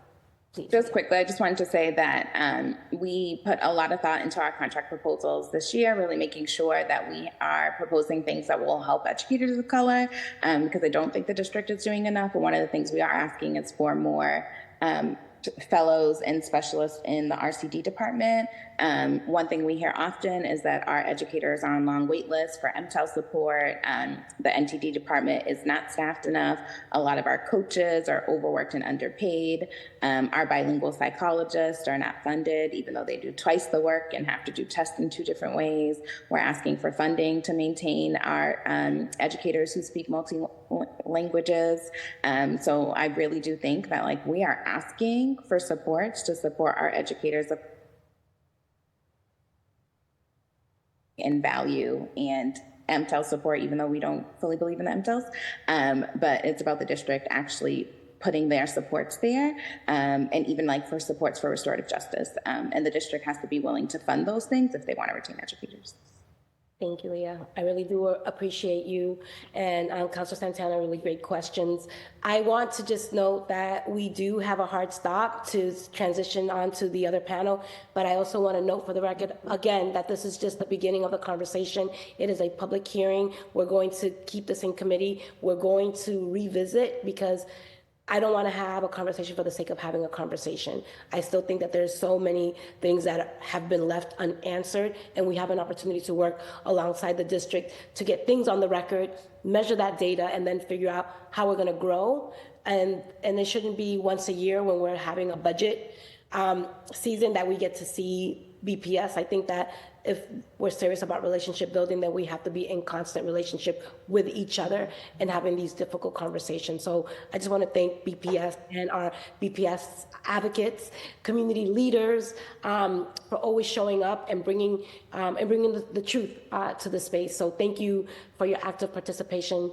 Councilor Breeden, I see you have your hand up, so I'll let you say one more thing, and then I'm going to transition over to the BPD. Madam Chair, I was wondering if we had any public comment.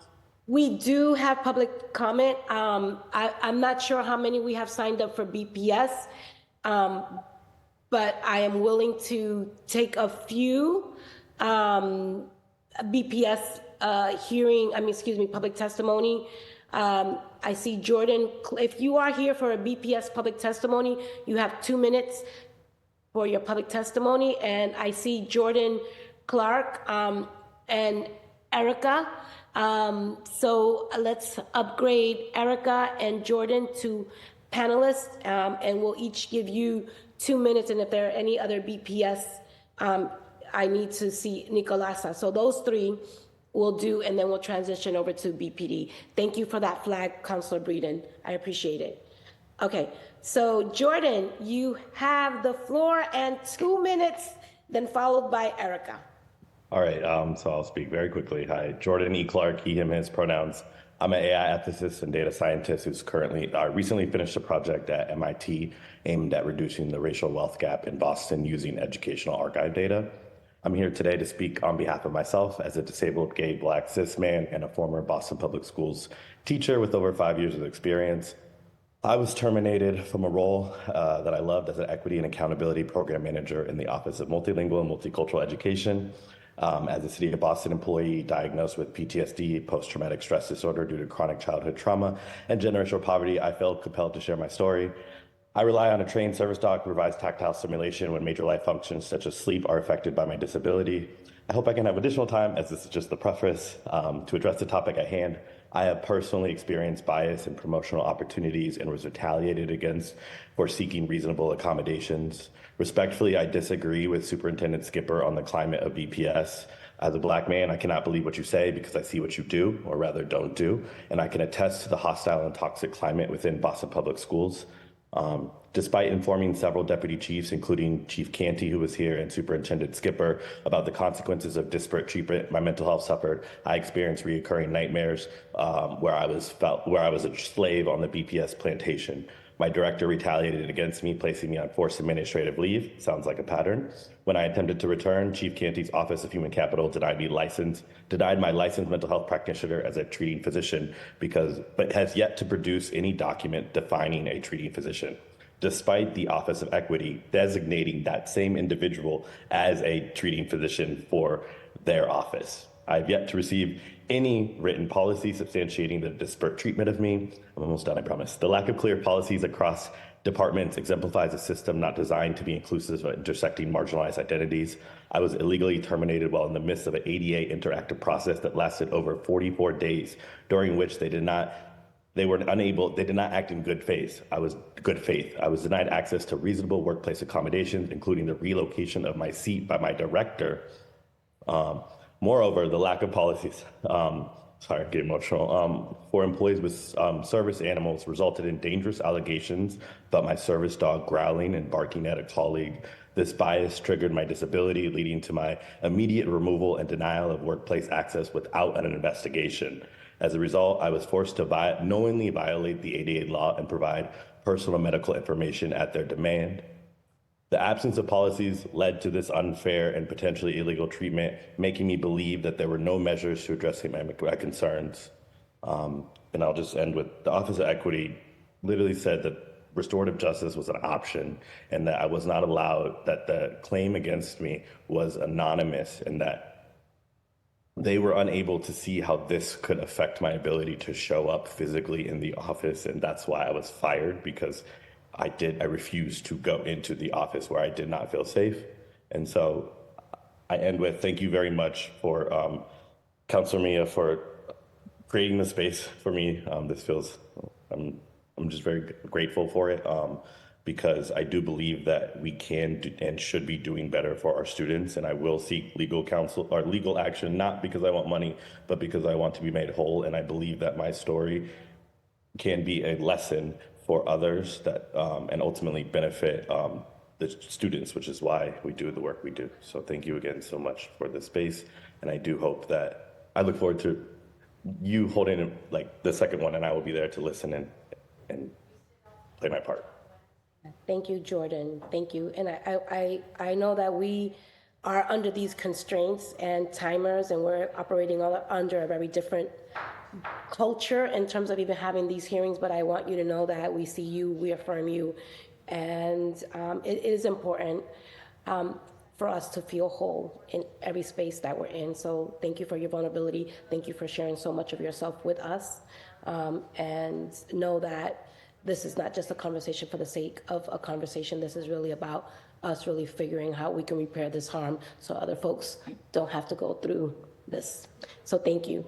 I'm going to move on. I also want to acknowledge that we have been joined by Council President Louis Jean. Right now, Council President, we're just going through 2 more public testimonies before we transition over to the BPD hearing.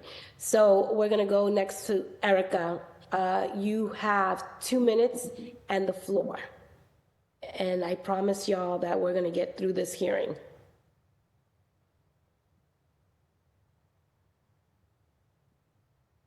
Thank you. Good morning, City Council members and members of the panel. And thank you to Jordan for sharing your truth this morning. I want to thank Councilor Mejia for making this space to the hearing today. And thank you so much to Councilor Braden for her tremendous support. My name is Erica Herman, and I served as the principal of Gardner Platt Academy for the last 19 years. I'm extremely proud of the work we did together to develop an autonomous community hub school committed to racial equity, gender diversity, restorative practices, family and community partnerships, innovation, and excellence. We empowered our families, particularly our immigrant families, as true collaborators in the work. I recognize today is not about individual situations, but feel compelled to provide a case example for counselors to fully understand the magnitude of the retaliation that exists in our current culture for employees, particularly for our leaders of color, women, and those over the age of 40. I can attest that there have been any changes to the practice of BPS in the discipline process for principals since the release of the Mintz report. I did not anticipate that my commitment to social justice and family voice, which has been the foundation of the GPA community decades, would initiate sudden attacks on my performance and character. One day, I was actively working towards our equity goals with an exemplary rating on my performance evaluation, and then suddenly, after speaking out about the dysfunction of the grade reconfiguration process, BPS went on a fishing expedition to find fault in my performance. My supervisor partnered with some educators who went behind the backs of the leadership team and many of their colleagues, aiming to dismantle the extensive work we were doing around racial and gender equity. I reported feeling harassed and discriminated against to the Office of Equity, but instead of taking the concern seriously, the following day, I was placed on immediate paid administrative leave, where I remained for 6 months, languishing in silence. There was nothing fair or impartial about the employee discipline process, and it definitely was not about the truth. The investigatory meetings led by the central office are dehumanizing, and it is clear that you are guilty before any investigation takes place. The district where I dedicated my entire professional career did not protect my rights as an employee and did not even display an ethic of care to see how I was doing after reporting extreme emotional distress.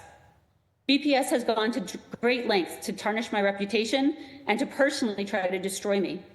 The superintendent publicly humiliated me by writing a defamatory letter to families that contained misrepresentations of the truth, which was then shared very publicly across multiple media outlets. The chief of staff violated my rights to confidentiality by reading the contents of a fabricated investigative report at a family council meeting, and BPS went so far as to lobby families to file criminal reports against me. They created their own rumors and lies to justify their actions. As part of my appeal, I shared with Superintendent Skipper an 80-page report that is now part of the public record that shares the truth about what happened to me. Yesterday, I shared my truth publicly, and in less than 24 hours, I was retaliated against again and was officially terminated from BPS effective immediately. Workplace bullying and mobbing sounds like what happens in movies, until you live it and it happens to you. The current culture of BPS is if you challenge this administration on behalf of our students and families, you will be targeted and you will face retaliation. They will manufacture a case against you and they will go to great lengths to tarnish your reputation. Thank you, Erica. I just want to know that your time has expired like a minute ago, but I know that I want to be, if you could, because we have hard stops for the second panel, please.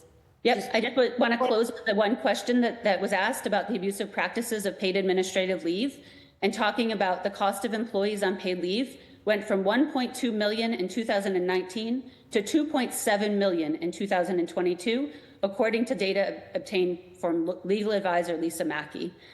I just want to close by asking, when will we realize as a system that people matter and human lives are not disposable? Thank you for allowing me to share my truth. Thank you, Erica. Okay, I'm going to move on to Nicolasa, and you definitely only have 2 minutes because we have to transition over to the BPD because we have some hard stops. And again, we're going to hold a second hearing, so there'll be more time for folks to really unpack and ask questions. Nicolasa, I believe you have been upgraded. You have 2 minutes. Okay. Good afternoon, everyone. My name is Nicolasa Lopez. I'm the Family Engagement Director at the Gardner Pilot Academy. I'm a former parent of BPS and a victim of the racist and discriminatory hiring and firing practices of BPS. As of June 30, I will be terminated for speaking on behalf of our families and children and our dismantled leadership team. As a GPA devoted member, I hold a mission and vision close to my heart. Today, I share with you the story, a tale of a school that once stood as a sanctuary for our Boston community, particularly for our undocumented family. From its inception, Gardner Pilot Academy held a special place in my memory. It was there when my oldest and middle child took the first step into education. In 2015, when I returned for my interview as a family coordinator, I felt an immediate sense of belonging. Over the past 8 years, I have the privilege to work alongside dedicated, committed, passionate, and devoted leaders. From them, GPA mission was more than work. It was a labor of love. A living testimony to the power of education. GPA strives to be comprehensive in support for our children and family. Notably, 65% of our population have Latino origin. 86% of our students identify as people of color. Approximately 60% speak other language other than English. 75% qualify for government subsidy. Over the past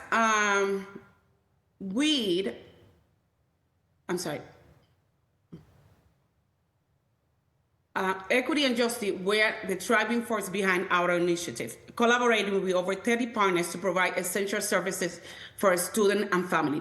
Offering free adult learning program focused on entrepreneurial advancement, learning English, teaching critical technology skills, as well as providing nationally recognized model of out-of-school time programming. However, our beloved school now faces a crisis. Dismantling began with a lack of understanding of the community we serve, targeting our undocumented student with disability. Social and equity commitment waned, leaving our most vulnerable population silenced. Superintendent Mary Skipper's decision allowed a destructive force to infiltrate our home, force that threatened the very essence of GPA. Our principal and 5 other HUB team members have been either resigned or have been pushed out from GPA, losing all the critical people who made our model thrive.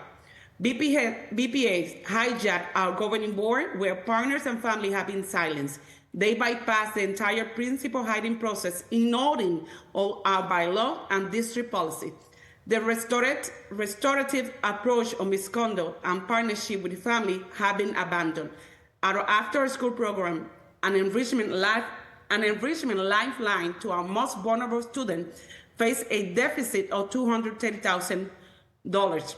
Okay, mi amor, ya casi estamos que terminar. Yes, almost. The unfair and discriminatory hiding and fighting policy of BPS greatly impact our students and family, disproportionately affecting our family living in poverty. Our undocumented family and our marginalized family BPS decision have been disenfranchised and silenced our community of color, particularly our family whose first language is not English.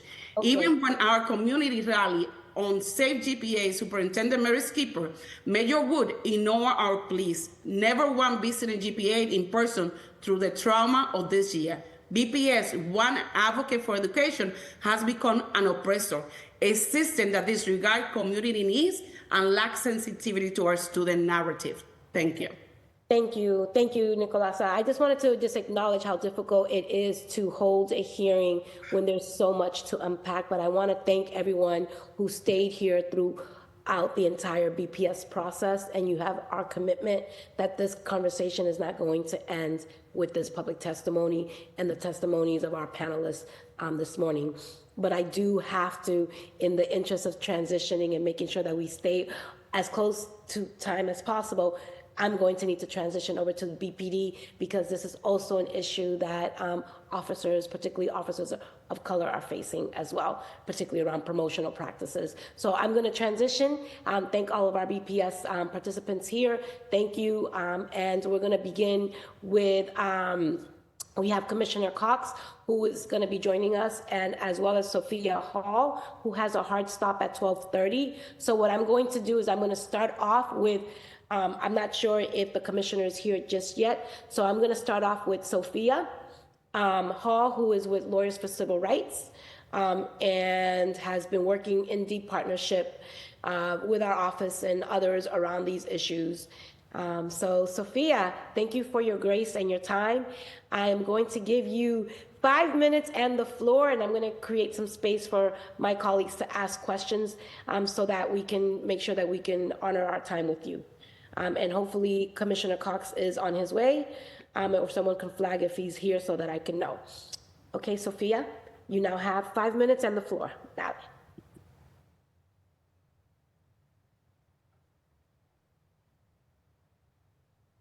Okay, you're on mute if you're speaking. Thank you, Councilor Mejia. I appreciate this. And I appreciate, can you hear me now? Yes, you're Will lagging. You give me a thumbs up if you can hear me? We can hear you, but you're lagging a little bit. But there we go. Now we can see you. Okay, let's see. Please let me know and interrupt if it's not audio, if you don't hear.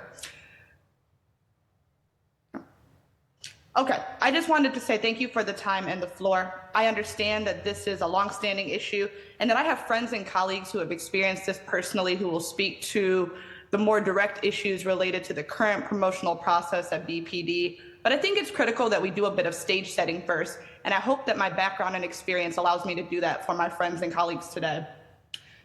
My name is Attorney Sophia Hall. I am the Deputy Litigation Director at Lawyers for Civil Rights, previously known as the Lawyers Committee.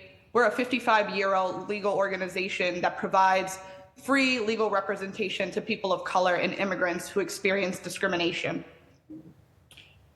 I'm going to submit this testimony in writing as well, but want to go over some of the highlights of how I'd like to set the stage. So for the past decade that I have served at Lawyers for Civil Rights, and as you heard, that's only a fraction of the time that our organization has been in this fight and been in existence, the demand to address the critical lack of diversity in Boston's public safety agencies has been brushed aside by Sophie, Ms. Hall, Attorney Hall, can you go off camera so that we can hear you? Because your internet is breaking up. So if you go off camera, it might be better.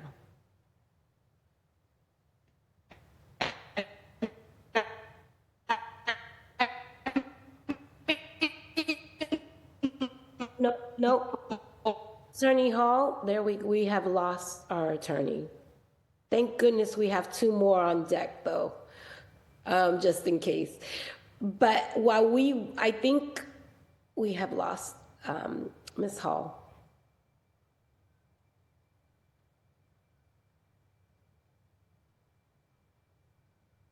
Okay. There we go. You're back. I apologize for the technical difficulties. Multiple years post-COVID, I still don't seem to be able to get it. But can you hear me better now? Yes, but if you go off camera, we might be able to keep you longer because there we go. Okay. And apologies again. Hopefully you were able to hear my remarks, but I'll briefly start from the top. Again, just introducing myself, my name is Attorney Sophia Hall. I'm the Deputy Litigation Director of Lawyers for Civil Rights, a 55-year-old civil rights law firm based right here in Boston, an organization that fosters equal opportunity and fights discrimination on behalf of people of color and immigrants. For the past decade that I have served at Lawyers for Civil Rights, and obviously that's a fraction of the time that the organization has been in existence, the demand to address the critical lack of diversity in Boston's public safety agencies has been brushed aside by city leadership. And unfortunately, that's multiple administrations of city leadership. And I know that my colleagues and friends that join me today, particularly those committed members of the Massachusetts Association of Minority Law Enforcement Officers, MAMLIO, the Cape Verdean Law Enforcement Association, and other key affinity groups, have carried this fight and this burden of this issue far longer than me. To be clear, the failure to address the lack of diversity in our police department sends the resounding message that this city does not care to see its Black and brown children grow to protect and serve. That the city does not care to see its Black and brown residents reflected back in this honorable profession. That this city does not care to elevate its Black and brown officers who have earned their seniority while risking their lives for us. And that this city does not care to keep its promise to be community-oriented and community-driven in its service to its Black and brown residents, never chipping away at that decades-long mistrust and tension. It should go without saying that in an era where communities are calling out for police reform, building trust and legitimacy is the first pillar of those reform efforts. And that starts with seeing people from our communities reflected back. Statistically, since 2011, people of color have constituted more than 50% of Boston's population. Yet BPD has failed to keep pace with those demographics, the trends, and it's increasingly out of step with the racial demographic composition of this city. That gap only widens when you look back to those demographics, specifically of the specialized units of BPD and those elevated ranks. LCR has sued BPD a couple of times over my years, but often to obtain up-to-date racial demographic information and the statistics that rarely show meaningful progress with BIPOC officers. Typically, we see statistics for BIPOC officers hovering near about a third of the force, and that makes up a composition of Blacks and Latinos and Asians, which rarely make the 10% threshold. The barriers to diversity, they're clear, and they're often created by the city, which means they have the power to be able to change them. For years, the city has aggressively fought legal efforts to diversify the police force, while also making public promises of inclusion and equity. The city has repeatedly stood steadfast in its challenging of federal court decisions around discriminatory practices, such as the promotional exams in cases like Smith v. City of Boston, the federal challenge to the long-used, discriminatory, and scientifically unreliable drug hair test that was litigated for nearly 20 years in Jones v. City of Boston. I personally have appealed countless BPD bypass decisions, barring applicants of color from entering the police force because of stale and unreasonable claims that are not similarly held against their white recruits. Similarly, LCR has brought cases where the courts have found that BPD has discriminated against recruits of color in the academy. As is often true, transparency and accountability are key to the path forward here. BPD should no longer be able to use the past hiring and promotional practices that have resulted in legal liability. Further, as this city fails to keep its promises of prioritizing diversity, real scrutiny should be applied to these practices that are neither uniformly applied or fair. Furthermore, this council should be calling on BPD to have a more institutionalized system for how they handle hiring, promotions, and discipline. While IAD does have policies, it also has issues. but we don't see any policies or practices when it goes to specifically the bypass process. Hey, Sophia, I just wanted to note that you have a minute left if you want to wrap up so that we can transition, and we know that you only have until 12:30 with us, and we want to make sure that you're here for questions. Understood. I'll wrap up quickly.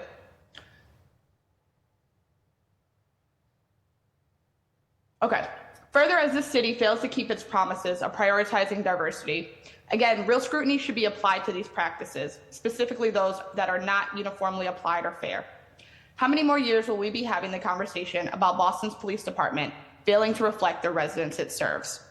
I look forward to the conversation more broadly, and specifically the information that my colleagues will share about the upcoming promotional exam, the direct path line that this city can use to actually recommit itself to a diverse workforce. Thank you, Sophia. I believe Commissioner Cox is here with us as well, and I wanted to make sure that we give you an opportunity, and I just want to thank the administration for creating space and an opportunity for the commissioner to be with us. We really do appreciate your time. It means a lot to those who are tuning in to see you here, and I just want to acknowledge that, and I want to thank you for being here. I know that Ms. Hall has a hard stop at 12:30, but I wanted to give you an opportunity to have opening remarks, and then we could do a little bit of Q&A, and if you could let us know what your hard stop is so that we can manage our expectations accordingly, Commissioner. Thank you very much. And so I have a few people from my team here that could certainly answer more, and I will be brief, but let me just start off by saying a little bit about who I am. I joined the police department back in 1989, and at some point took a promotional exam pretty early on in my career, actually 3 years into my career, and didn't get promoted for almost another 3 years after that fact. But the fact is that I actually did study and did take the exam and did pass the exam. And although the Mamleo worked very hard to try to put in place, certainly issues to reflect the making us as a department understand that diversity is important. Other people were promoted at that time. But the point what I really want to say to you is that I am, my position here as commissioner is probably, if my mother was alive, a dream that a lot of people really couldn't understand or fathom back when I first started. And I understand the issues related to diversity, equity, and inclusion. But I also understand the importance of hope. I understand the importance of pathways to success and making sure that, the department provides both for our personnel that are here. Now, you have probably some specific questions, which we will probably answer. We went through this a little bit before in our council meeting, so I don't want to belabor the point. But the point is, I actually am in position to actually do stuff. And when you say not diverse, we are more diverse at our leadership than ever before in the history of our department. And I don't think we could be even any more diverse than what we are as from a leadership perspective.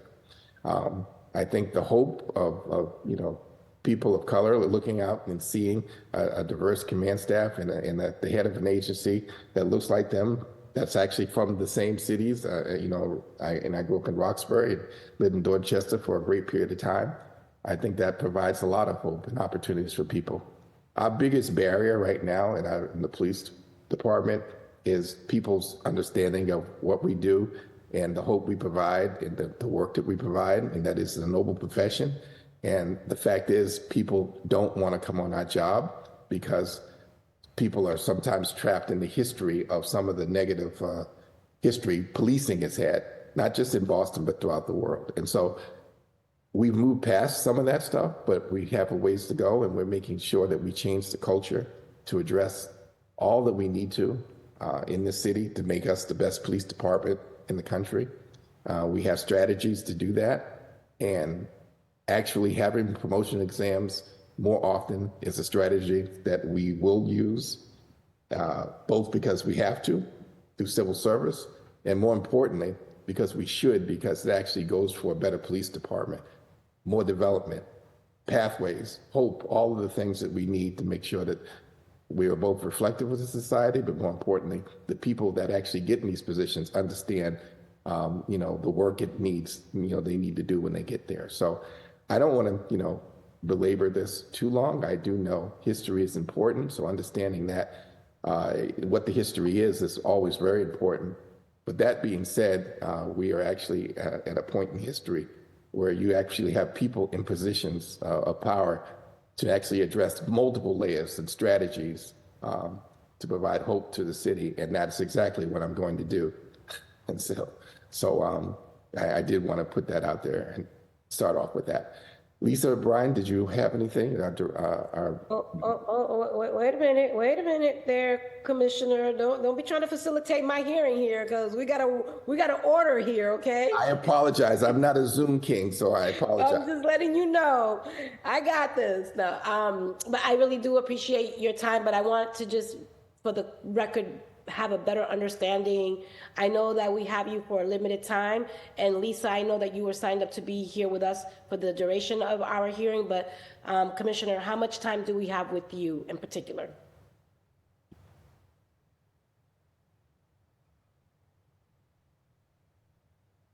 So it was going to be like 12:30, but how about we go until I tell you I can't, Okay. Until you can't take it no more. I hear No. That's I don't like being late to my next thing. No, I appreciate it. We started a little later, so I'm trying to be, mindful of that, your process here. So. Thank you. No, and I appreciate it. And then I want to know for the record that at this point, yes, I do appreciate all of the efforts that we're making towards diversity. But as far as I know, we only have 2 captains of color. And I think that we have an opportunity to do more. And so really excited to work alongside you to make sure that we can increase that number. I'm going to move on now to Larry Ellison, who is also part of our panel. And Larry, I'm going to give you 5 minutes to kind of just set the stage, and then I'm going to transition into questions while we still have Attorney Hall with us. So Larry, you have 5 minutes.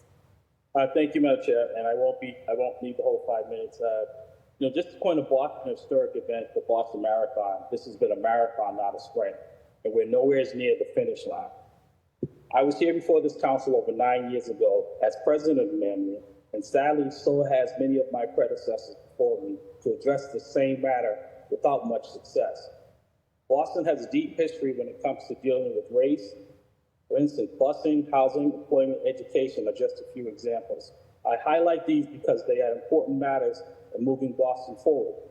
Regretfully, Boston is not doing so well in all of these areas, which once again brings us here today to highlight the employment in the Boston Police Department. Representation matters.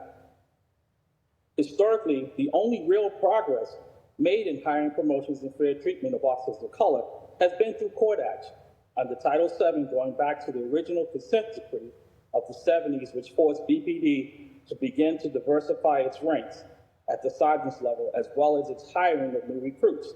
That order lasted into the early 80s, and when it expired, so did the progress. Representation matters. On average, these lawsuits take over 10 years to be resolved.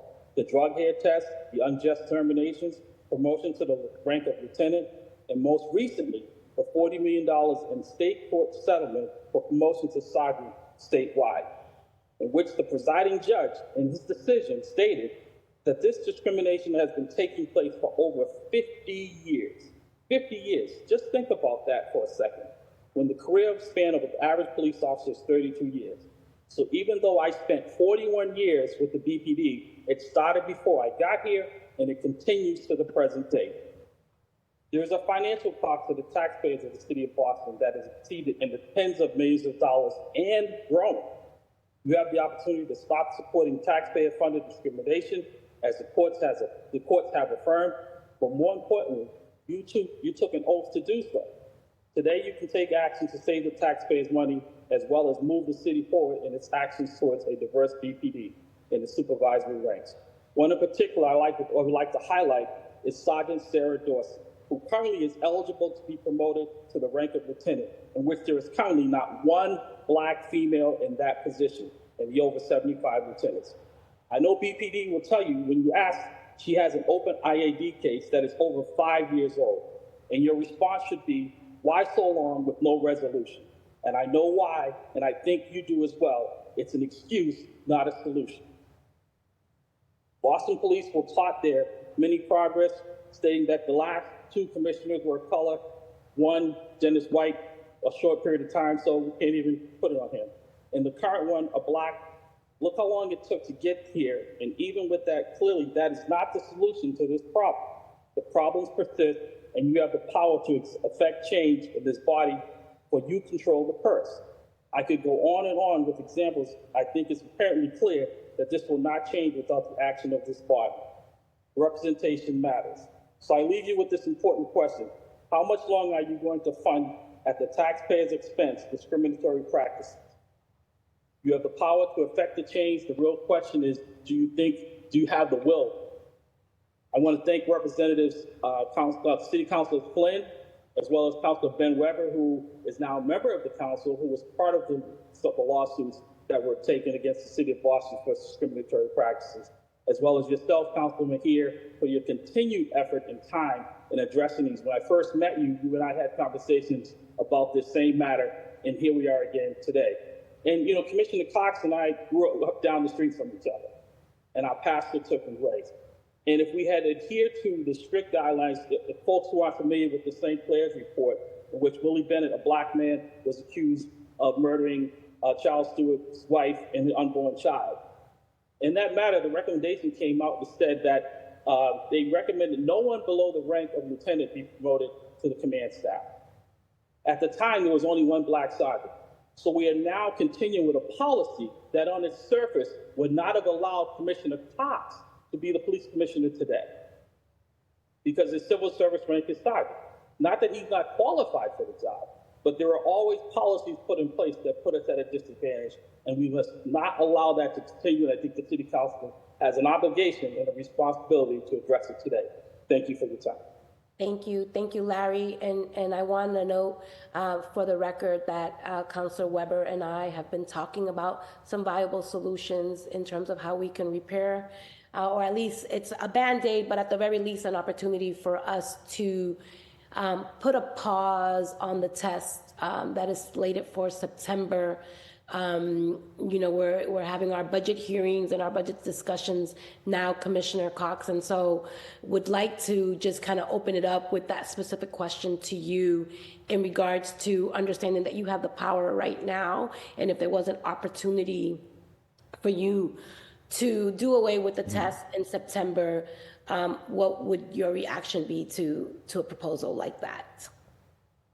So you're talking about civil service itself, or actually what we already went down the road?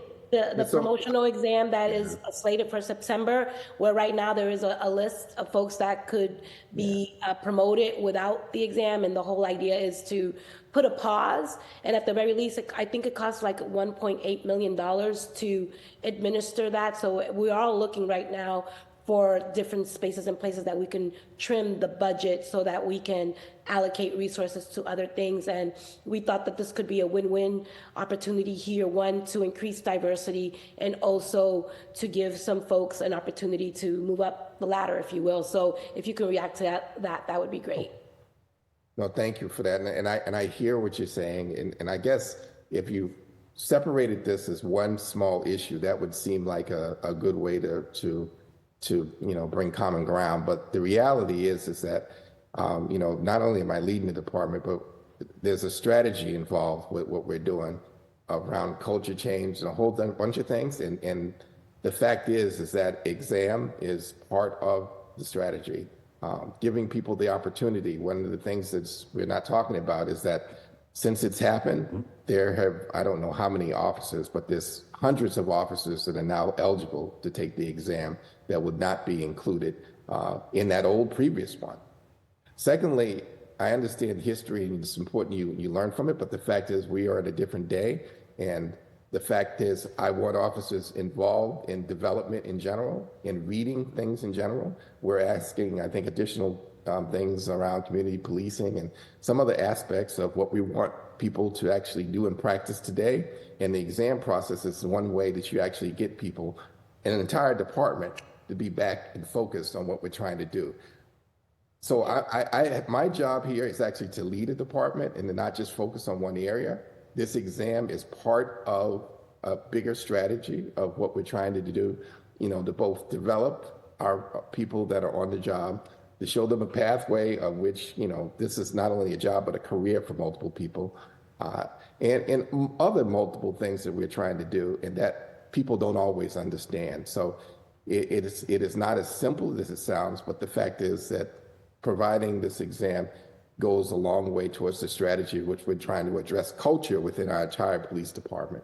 And which is nothing that you all are talking about. You're talking about one specific thing. And I want to make sure, just because we don't have a lot of time, and I have my colleagues who are all here, but I just want to make sure that that strategy is posted somewhere and that all officers are familiar with the strategy. So one of the things is, and I hate to say this, and I don't mean to sound condescending at all, is that police officers really need to be really good at their job. And that's what they're required to do. And then each level that you go up, they have to know more and get more, right? That's part of development. My job is really comprehensive in a sense that the higher you go, there's way more factors that you have to consider. And so, putting out there around an exam, number one, we're required to. Civil service requires you to do it every 2 years. And that's that's appropriate. Having frequent exams keep people engaged in studying, keeps people engaged in actually developing themselves. There are so many aspects to why you want to have more frequent exams that are good both for the individual and an organization that, I don't have a lot of time to talk about that. But the fact is, this is not a bad thing. It's just being presented as a bad thing. And for what we're trying to do, particularly around culture change and all of the ways in which we're trying to impact the people that work here in our community, that, me holding that is not really in the strategy that I would have. I want to be super respectful of the fact that there is a line of folks who were before me, but as the chair, I just wanted to quickly get a better understanding of that. I know, Attorney Hall, that you have a hard stop in 2 minutes, but I'm just curious if you wanted to chime in the next 2 minutes while we still have you, and then I'm going to go to Councilor Flynn and then Councilor Weber. Councilor, I appreciate the opportunity. And I think it's challenging in having this conversation, and certainly for having this conversation for the public, to be talking about this issue sort of from two different platforms. That's what it really sounds like as we have this discussion. I'm going to very selfishly state that at Lawyers for Civil Rights and the organizations that we serve, our demand is that diversity is in fact a true priority. And priorities mean that they trump some of your other interests. That's how I define that term. Here in having this conversation, to hear the fact that you couldn't imagine the leadership being more diverse than it is now, that's false. That's false given the numbers that we have on this existing test and the opportunity that this test provides. But also more broadly, it's false because we don't see diversity in specialized units. We have not seen an increase in diversity over the last half decade. We have been lucky to see a BIPOC population that has increased by even 4%. That's a problem. And it is a problem more largely than how people view police or how the police department general morale exists. Because if our population, which has been more BIPOC or people of color oriented statistically since 2011, since they have increased past 50%, the viewpoints that you have to change, the morale that you have to shift within the department is predominantly going to be people of color. That diverse perspective matters. It in fact matters more so because of the shifting dynamics and demographics of this city. So if we don't prioritize diversity, then we are not talking to the masses, not the community as a whole, or even the police department as a whole. And so I just have to say that, when I hear things like only 15 of the 80 officers on this recent test that have been promoted are people of color, and we have an opportunity, if we just give ourselves a little bit more time, to be able to promote substantially more, I can't see a strategy that would not prioritize that move, given the fact that you will still be able to move forward with the test in a very short span of time. A 1-year delay will not change an overall strategy for having regular and ongoing tests. But what it does do is acknowledge the priority that diversity should take in the hiring and promotion processes of BPD. And it allows us to, in fact, believe that the city does make that priority. Thank you, Attorney Hall. And just like an attorney, right on time, 12:31 with a little few seconds there to spare. I am going to, in the interest of being really respectful of everyone's time, Councillor Flynn, you're going to have 5 minutes to for your questions or comments, and then I'm going to move over to Councillor Weber. Thank you, Madam Chair. Thank you to Commissioner Cox for being here. I've had a good working relationship with the commissioner since he started, and want to thank the police commissioner. Also had the opportunity to work and know Larry Ellison for many years, and have great respect for Larry and Manlio, and consider Larry someone I have great respect for as well. Commissioner, I'm a little uncertain, but I was just trying to follow the debate on whether or not the exam would be held and not be held. But it's a civil service exam?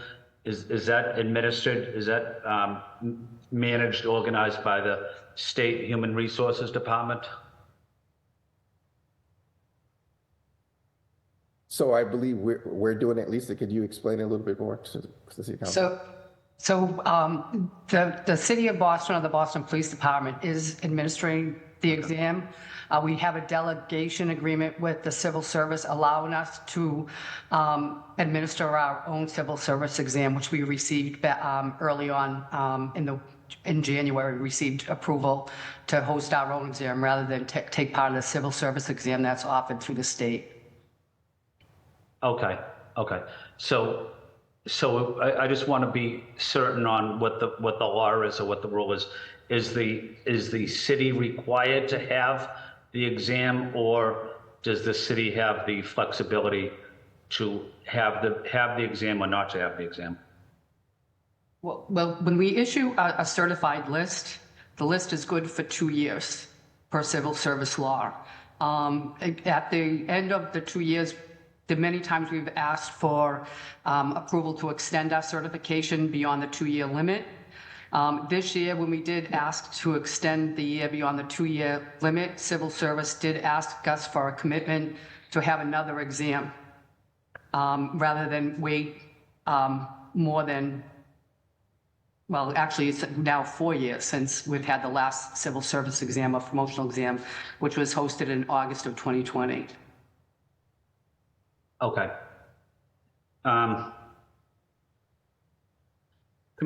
Commissioner, one question I had for you is,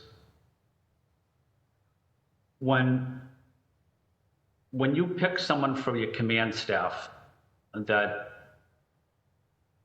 is a sergeant, that's a lieutenant, and that person goes on the command staff, what happens to the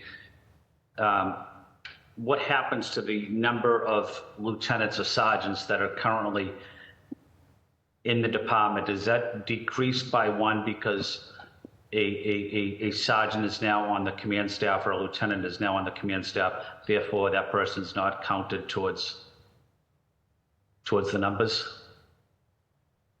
Yes and no. There's still, their civil service rank is, I think, is still sitting there, but the fact is that they're no longer in that rank.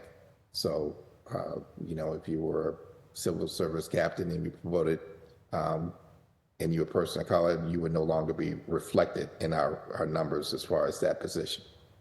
Okay. So the question with the upcoming exam, I would assume that a lot of police officers have been spending a lot of time as well studying, learning about their job, learning about criminal justice, learning about community policing, studying questions. Certainly that helps them become better police officers as well. But But these police officers are under the impression that there is going to be an exam. Is that correct, Commissioner?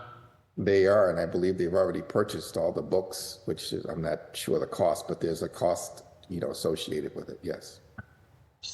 So they're studying criminal law, rules and regulations, and other issues as well. What would happen, Commissioner, to those officers if there wasn't an exam? Well, they wouldn't be eligible for it, and really the ones that probably be impacted the most are the ones that have at least 3 years on the job that are now eligible to take an exam. They would not be included. So, but I don't know. They would probably not be happy about having purchased books, started studying, and would probably lead to other litigation. Who knows? But unsure. Yeah, right. But Go ahead. You can finish that thought, Councilor. Okay. Yeah. Okay. Thank you.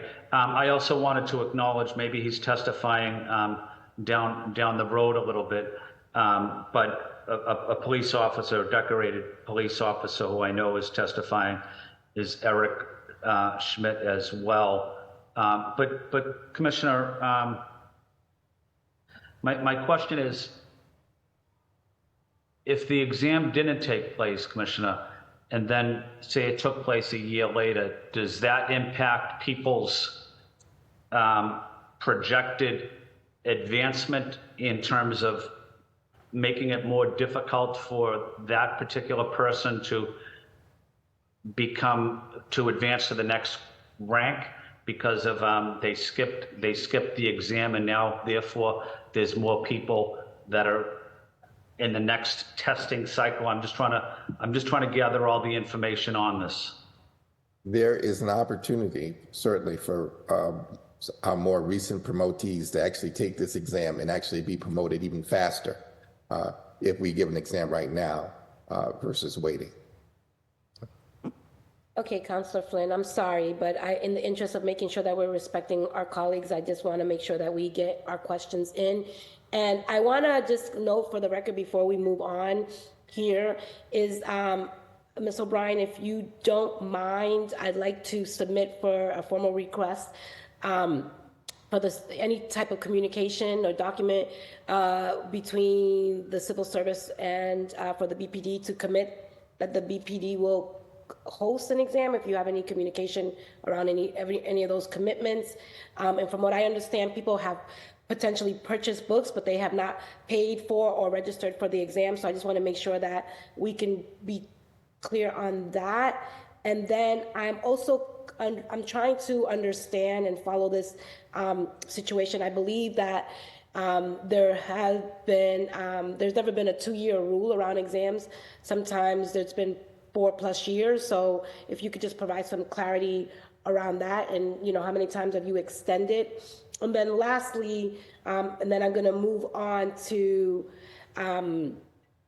just to clear up a point here, that the last time that there was an exam was, I believe it went past 5 years. So I just feel like there seems to be a rush here, and I want to make sure that we get those things cleared up before we're moving on to Councilor Weber. So can you address any of those points, please? So I do have documentation that shows our intention with civil service to an anticipated exam date of September of 2024. I do have a delegation agreement signed by civil service that authorizes us to administer our own promotional exam for the ranks of sergeant, lieutenant, and captain. As far as the payment of the registration of the exam, the fee that's charged is $150 per candidate, and that goes to the exam administrator who will be administrating the E&E component of the exam. I know how much but the question is that people have not paid, no one has paid for. No, they will pay the administrator when the E&E component commences. When they start the administration of the E&E component, they will be told to pay the fee to the exam administrator. With respect to clarity, the list itself, the certified list that comes out through civil service, is good for 2 years. And once you come upon that 2-year mark, you do have to request an extension of that list to carry it further than the 2 years. That has been done. I would like to point out that our last exam was in August of 2020. However, it was originally scheduled for December of 2019, was postponed until June of 2020 as a result of some issue with the book that was on the reading list, and then it was further postponed in August of 2020 because of COVID. So that was the reason for the delay. I also want to point out, for some clarity as well, is that although we're having an exam in September of 2024 that's slated right now, the existing lists will still be certified and still be out there probably most likely a year from now in May and June. We will not probably have new lists until May of June of next year. So we will still be promoting off those lists. Okay, thank you for that, Lisa. And I just want to know for the record that we are in the hearing, the budget season right now, and we do have a little bit of leverage here in regards to whether or not we approve that line item in the budget for the test. So I think that there is an opportunity for us to really find a solution here that everyone feels like they're winning, and that everybody walks away with a sense of we can actually do something for officers of color. And I just want to note that for the record. So I'm going to go to Councilor Weber, who has been incredibly patient, waiting his turn. So Councilor Weber, you have 5 minutes, and I want to also acknowledge that we have been joined by Councilor at Large Murphy. So Councilor Weber, you now have the floor and 5 minutes. Okay, thank you. I have some comments. I'm not even sure I'm going to be able to get to a question, but Commissioner Cox, why are we talking so much about exams? It's because in the past, in every exam, there's been an adverse impact, on officers of color, including in the one case the city won in the first Lopez case. The city admitted that there was a discriminatory impact on officers of color in that case. And then that is clearly the same thing is happening from the most recent exam. And one way to address that is to simply wait a year, promote officers who scored 89 and 88 on the test, and that would at least allow some officers of color to be promoted, and not requiring you to pick and choose people based on their race, and we'll have a group of sergeants who eventually will be shooting for promotion to lieutenant and captain, and those numbers are so small. And one of the reasons why these tests have consistently resulted in this kind of adverse impact, for my colleagues, in the lieutenant's exam case, we had Judge Young looked at the exam, and number one is, does this exam measure the skill, it's the knowledge, skills, and abilities required for these different positions, and they don't,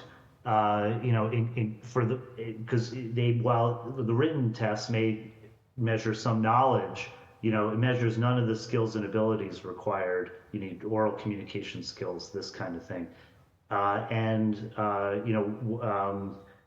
so that's not happening. But in addition, when you're using a test as a strict rank order device and you're ranking people by individual single point scores, you're putting a greater burden on the test, which already doesn't do a good job of identifying people who are good at it. And that increases the amount of disparate impact, of adverse impact, on officers of color. And so, two things to that point. One is, even my kids in school, they don't get strict rank order. They have an A or a B, which is 3 points, right? So you could use a 3-point, it's called banding, and use that, and that will be able to get more people, give you more people to choose from, and allow you to find people who are going to actually be good at the job and not just good at test taking. And another thing, and this is brought up in our case, if you went to the Red Sox, and you gave everyone, in the stands and in the dugout, a test on baseball history and rules that wouldn't necessarily tell you who to bring up to bat leadoff for the Red Sox. You know, you want somebody who's going to be good at that job and not just good at test taking. And so you have tools like banding, waiting a year on the test, and not using these kinds of exams. Another thing which came out in the state case was for these written exams, the adverse impact, you can decrease it by having just half as many questions. You don't need 80 questions on the written multiple choice test. They found that adverse impact between groups was reduced by just having a smaller amount of questions. Partly that's because people have, you know, presumably white officers just have more experience in education, taking tests, and you go into that, you know, with that. And the last thing I'll say is we talked about civil service. I really thought Judge Wilkins in the state exam, you know, he said that HRD was arguing that civil service law ties its hands, okay? Civil service requires that the names of candidates be arranged on a list in the order of their marks on an exam.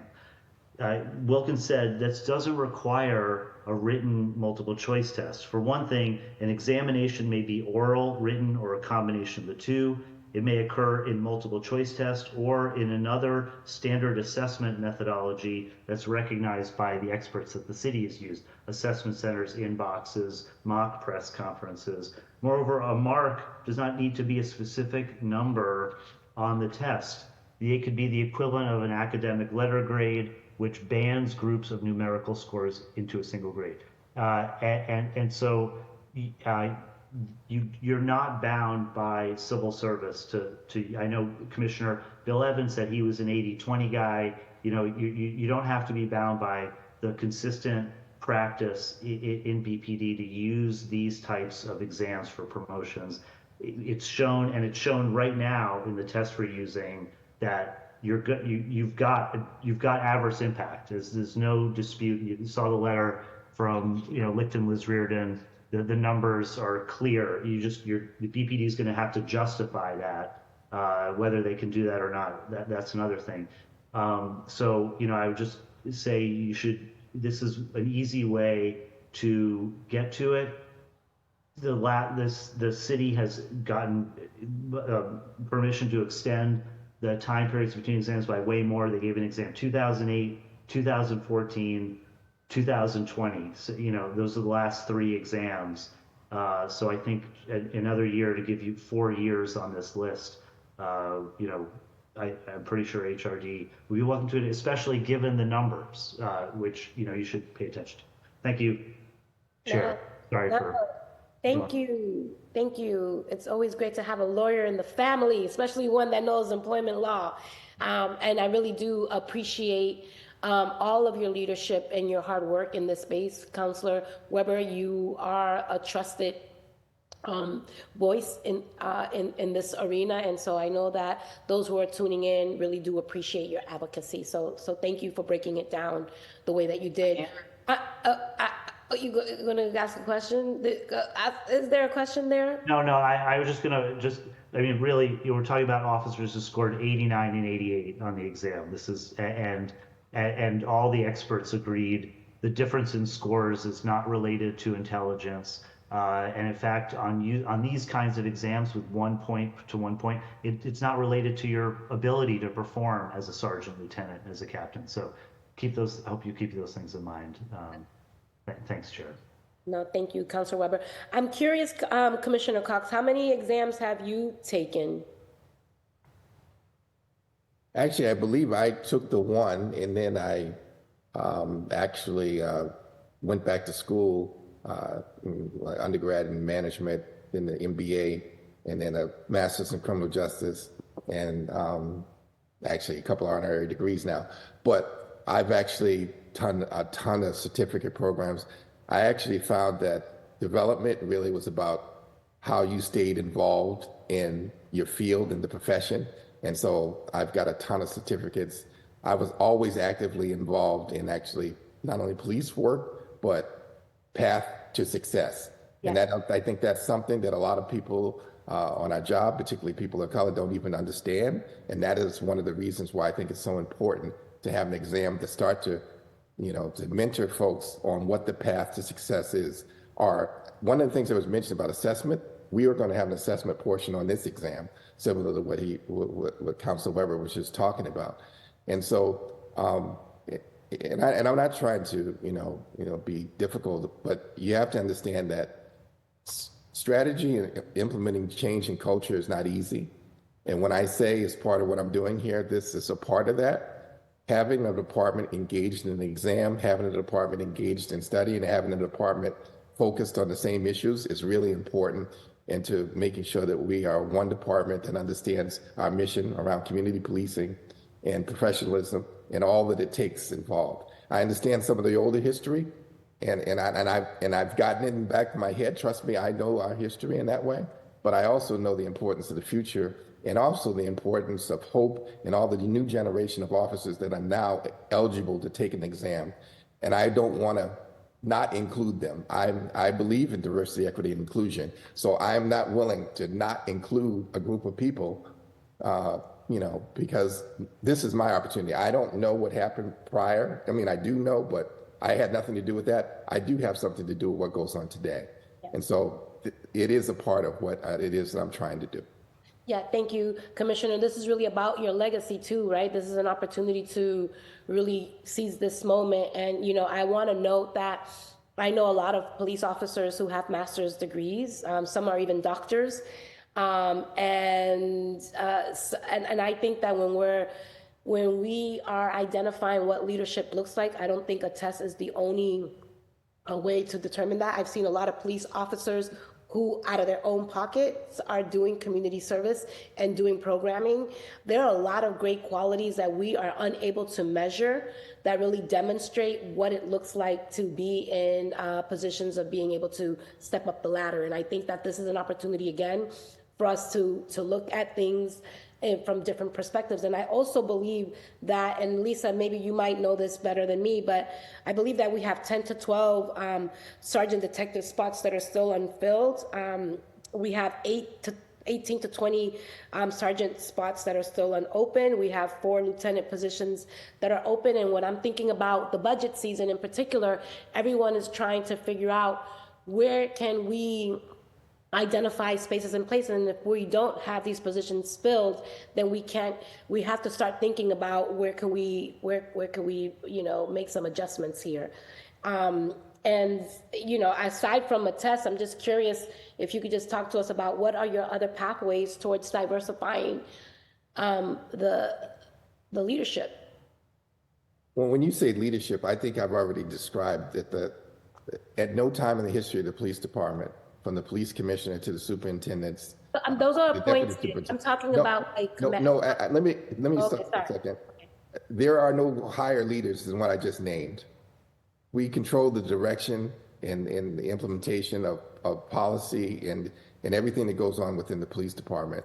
And so I think, at some point in our history, if we go back in history, if you went to the 1950s and someone said, well, no, I don't want to hear about supers and deputies, they don't mean anything, people would have stopped you and said, what do you mean? They run the place.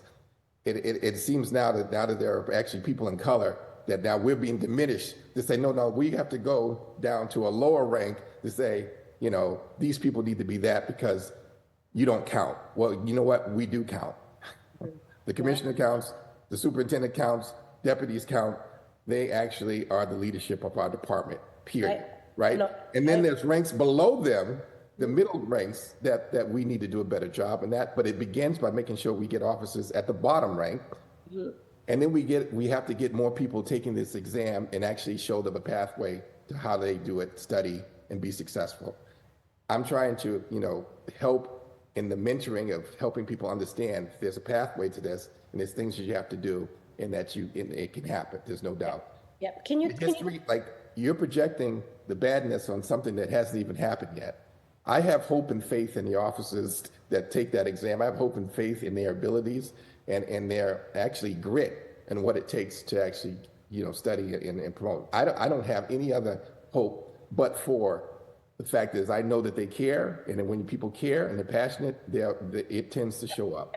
Yeah, so, I want to be respectful of the fact that we are almost at time, but then I also know that Councilor Murphy is on deck for a question, so I'm going to come to you next, Councilor Murphy, but I just want Commissioner Cox to finish this thought right here. If you could just talk to us how you prioritize people with degrees and focuses on professional development. Can you kind of like unpack that a So little? those are two different questions, but the process itself, I mean, we would actually, publicize, how they do it as far as, the assessment center and that portion of it. But professional development is when you require, when you do exams every couple of years, that's part of professional development, because people who aspire to be bosses will start to read. They get the most upgraded books. They get the most upgraded best practices. All of the things that you're trying to do, it actually engages a whole department and actually not only, engage in what we're supposed to do, but the best practices associated with it. When you go back in time, you don't necessarily have that. And so never mind the memory loss that you have from you took an exam years ago, now we want to promote you, and now we want to expect you to implement it. So there's a lot we're doing around development. It begins kind of like with that exam. There's other things coming when we talk about accreditation and stuff in the future as far as requirements for, people and what we need to know and how we need to do it. Yep. It's a multi-layered thing that we're doing all at once. And I the fact appreciate is that when you take it singly apart, it starts to water down what it is that we're trying to do. And it's not easy, right? Thank Leading you. in this organization is not easy. So No, it's not, and we appreciate that. And the last thing, and then I'll definitely move on to Councilor Murphy, who's been so patient, is that the timing of the test. We have police officers during the summer where we have the most activity. It just really, if we're really serious about giving officers a fair shake, I think September really puts some folks at a disadvantage, and that's just things that I've heard. I'm not in the force. I don't know much about that life, so I really can't confirm nor deny that, but I know that have been some of the concerns that I've heard. But Councilor Murphy, you now have the floor, and thank you for your patience. No, thank you, Chair, for holding this hearing. Good to see you again, Commissioner. And thank you to my colleagues for your previous questions. I do have a few questions. Do you know the amount of women that are going to be impacted if this decision of ending the list and not extending the current list? And also, how many women were promoted from the current test?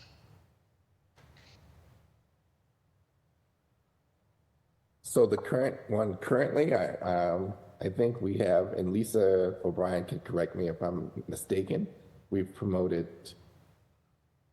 16. 16? Yep, 16 women from the 2020 test. Yes, correct. Yep. How many were on the list of women, do we know? I would have to get that to you, Counselor. I don't have that readily available. Okay. And how many would be impacted if we ended this list? I would have to get that to you as well. Okay, no, I'd appreciate that. And with the announcement, And by the way, the exam is not ending the list. I didn't mean to cut you off. No, please. It just, was already mentioned, until the exam goes, it will still be pulling off this list for another year. Yes. Yes. I've heard from several people that if the promotional exam happens in September, that, some people have been sitting on this list for 3 years, it might even be more by then, and they've invested. You started to talk about, how people are buying books and studying, which I do appreciate, like how do we study and be successful? I do have to say, I have seen some police officers with flashcards, and I said, they must be studying for an exam, it must be coming up. But what do we say to those people, right, who did have a good score, have been waiting? And I know during the budget hearing, we talked about, and you touched on it, I think, Councilor Mejia, where there are unfilled positions, at the higher ranks that people would love to be promoted, and we're not promoting them because we have a shortage of police officers. And so, I don't personally think that's fair, but I do understand for staffing reasons that if you promote, then you lose a body down below. But how do we make sure that those people who have been waiting and then feel like they're kind of thrown back in and spending, thousands of more dollars on books and time and testing? And so, and that's a very fair question. And I'll say this, that every exam, the majority of the people will not be promoted. right? It's a competitive exam, so usually it's the top of the list, whether it's assessment or a regular straight score. Usually the people, get promoted off of that when there are openings. We're struggling to make sure that we fulfill our patrolmen's ranks right now, which has impacted a few things. But the fact is, we need strong supervision regardless of the number that we have. And so, you asked, when I said it's a good question, it's a good question because it's a balancing act we have between making sure that we have strong supervision, but also making sure we still have enough officers to do the job daily. And since we're pulling from the same group, and so I don't know how people will be impacted, but the fact is, every exam in the history of every police exam that I am aware of, there are people who don't get promoted because it's a competitive exam. That's just how it is. Not everyone who takes it will be promoted. What? Yeah, but so is it true to say you announce a test and you're going to promote? How long are we promoting from the old list? And how does that reflect on officers now studying and wanting to get promoted? Well, it's by positions that are open. And so I guess the fact is that we have officers that are always retiring, certainly, that I can't predict. Some of them are mandatory, but the others we don't know until after they do. And there's been a fair number each year that have gone, and then they vacate their positions, and those are the positions of which we would have to backfill or at least fill from that. And so if there's retirements. Retirement works, but just to clarify though, some of these positions are open, but we're not able / willing to fill right now too. Are you including those in the list of opening? Because there are definitely open positions. Well, I can only count the open positions because I can't project out on when someone's in a seat, they're in the seat, and so until people leave, the only thing I can count are open positions. But I can say that, pretty regularly, the number of people have been retiring, and they create a void of spots. And so I guess your point is that, how does it impact a person if we promote off of the old exam? If you're studying for it, how does it impact them? I would say by the time that we get it, grade it, whatever, it's a different period out into the future. And based on the number of people that have retired or choose to now, retire, I'm fairly optimistic that there'll be more openings based off of our previous number of people that have been retired. I know I've been told this, and is it fair to say, because I've advocated or spoken to people about promotions and being told that their advice to them is just buy the books and start studying. Is that what a lot of people, but is that the best advice we can give people who have already bought the books, who have already studied, who have already scored a number that should get them the opportunity to, we're not, like you said, not everyone gets promoted, but these are people who did score well on the test. And who's to say they're at a time in their life right now to put all that energy back into studying? It probably was a lot of work to complete what they did then. No, I hear you. So, I'm sure the investment, because that's what it is, it's an investment in yourself. The investment they made in themselves back in 2019, probably when they had to buy it, or probably the latest is 2020 when they invested into that exam. I would say that would be the case. This is 2024. There's a different leadership. We're almost living in a different world. And the fact is that when I first came, people asked that question about the exam. And I always give the advice is that, prepare as though you'll have to take another exam, because that's the best thing you can do, right? So you don't lose your opportunities, right? And it's always an opportunity in taking another exam. It's still an opportunity for them to do well, still an opportunity for them to be engaged in what we're currently doing. And more importantly, to develop themselves, because knowledge doesn't go away. No, but testing that knowledge as a teacher, I know you don't always have it at your fingertip. You can go back and remember it. One other thing, are we going to have some points or some way to mark off that the class that took the test in 2020, are we always going to remember that they studied and took this test during COVID? And we know a lot of the tensions going on with the police department at the time. So they were having extreme stress on the job at the same time the world is in a global pandemic. They studied despite it all and did well. Will that be any way, like Lisa, and if you could send, we have, but the written policies, are they written down on specific promotion criteria, procedures that you could share with me, with council? And is there a way for us to honor that group that took the test, right? When we talk about on the council, all of these first responders, essential workers who were working through the pandemic when others were, and continue, many still continuing to work from home in the city. Well, I don't know if they work from home, if they're in the police department. Not police department, none of you do. I'm saying other city departments, and we as the council have advocated for other, city departments, but obviously we're focusing on the police. The police never had that luxury, right? No, and thank you for that. Always want to make sure we're thanking your force for that. And I appreciate that. So this is a promotion exam. I called it an investment in themselves. It is an investment in themselves regardless, and it's an opportunity. Not everyone will be promoted. That's just the reality of how it works. But the opportunity for the next batch of people who are now eligible, I think it's really important that we honor that. I am, I came in August 15th of 2022. And since I've been here, I've been talking about, the future, what we're trying to do, the culture. This is a part of that.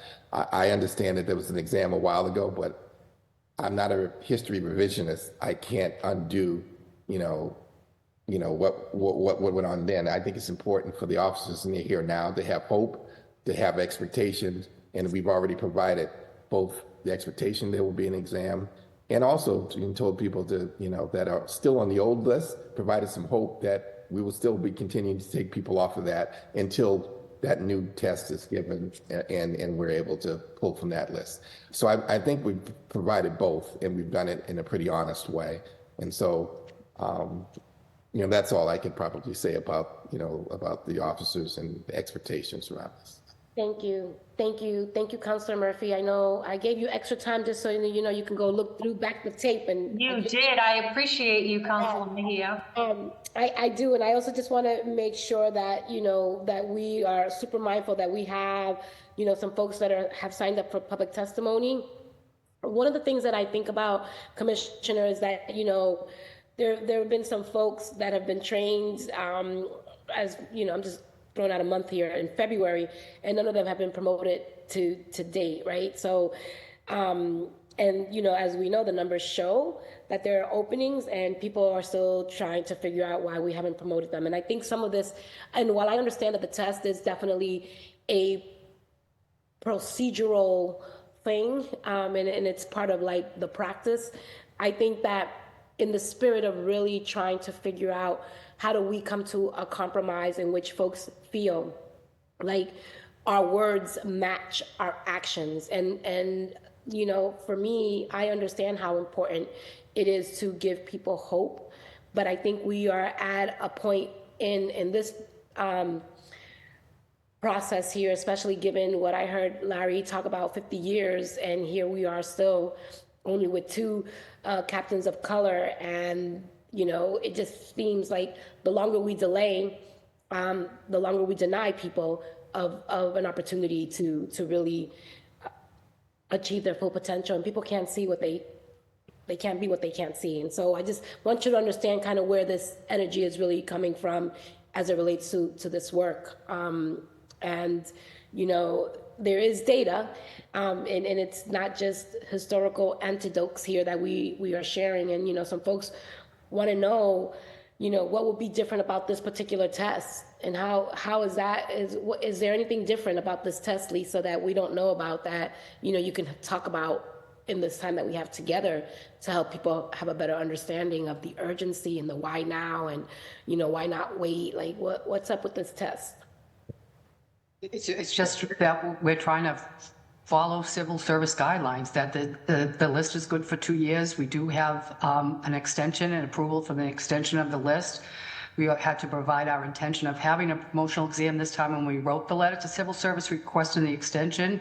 But I do want to point out that You know, we recognize the issues that were around the 2008 exam, and in 2014 and 2020, we had an assessment center as part of the exam, so the written portion was weighted less and the assessment portion was weighted more. And as you moved up in ranks, the written test was even weighted less than the previous rank, because, you know, the importance of the assessment center is very important when you begin to manage and lead at the districts, that it's important that you can communicate, that you know your scenarios, you know how to write accurately and correctly and truly be a leader. But you'll see that on the delegation agreements, the weights of the test, that you know, as a sergeant, the written portion is heavier than lieutenant captain. But I really think that you know, as you go through the ranks, your scenarios are more job related, and not the policy and procedures and criminal law, et cetera. And I think that's important. I also think that because of the situation with COVID in 2020, it gives an opportunity for others to maybe even be more successful than they were in 2020 because of what was going on at that point in time. Thank you, thank you. So and this is one last question, Commissioner. I just want to say and acknowledge your time and how important it has been for you to be here with us. We have one more panelist, but before we wrap up with you, and I know that you've been incredibly generous, I'm just curious how you intend to bring in diversity, equity, and inclusion into your upcoming promotional practices. More specifically, have you made any intention to promote, you know, there's 10 people to the rank of sergeant in the near future. How are you deciding who you're going to promote from a group? What's your decision-making process model, if you don't mind sharing with us, so that we have a better understanding of what are your guiding principles here? Yeah, and so, you know, diversity, equity, and inclusion is really important in any leadership thing, but it can't be taken in vacuums. You can't look to one group, right? And so our command staff is highly diverse. We've spent a ton of trying to recruit and bring in new officers that are diverse within the academy, right? Which So at the highest, those younger officers are going to probably have more opportunities to move up the ranks than some of your folks who have been with you longer, right? So that seems a little bit of.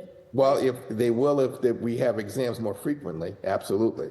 And so the fact is that, you know, it's multi-layered. You know, it starts at the top, it starts at the bottom, it starts in what you emphasize, it starts in how you know, what you're talking about for how we police. It starts through education. It starts with making sure people understand that exam processes are important. I love the fact that a lot of people are interested in this exam, this new one. Why? That means we have a lot of people that are now engaged in what we're trying to do. That is how you start to get culture change. I understand history and old or whatever, but the fact is today, this is what's needed to actually help, you know, further the culture change in which we're trying to do here in our department and make it the best in the not only in the country, but the world. And so if you attack it from any one individual space, of course, it's going to look weak. If you talk about the captain rank, oh, you have 0 captains, but the fact is we have superintendents, the most ever before, the highest. Oh, well, you say, well, you don't have, you know, a sergeant. So, well, we have, you know, deputies, or we have whatever. We are working in spaces. As long as we're trying to increase in every space, that's the point. And so we know we're weak, but we need to make sure we're doing what we can to get the feeders to those things involved. And one of those are getting people to take the exam, right? Yeah. That's old. They're getting more and more people to take the exam is the key. And then making sure that they understand what it takes to take these exams, and then using assessment centers to make sure at the end, hopefully it's more reflective of an entire department, right? And it's hope for everybody, so no one feels left out. Yep, we can't give up hope. That's all we have left here, y'all.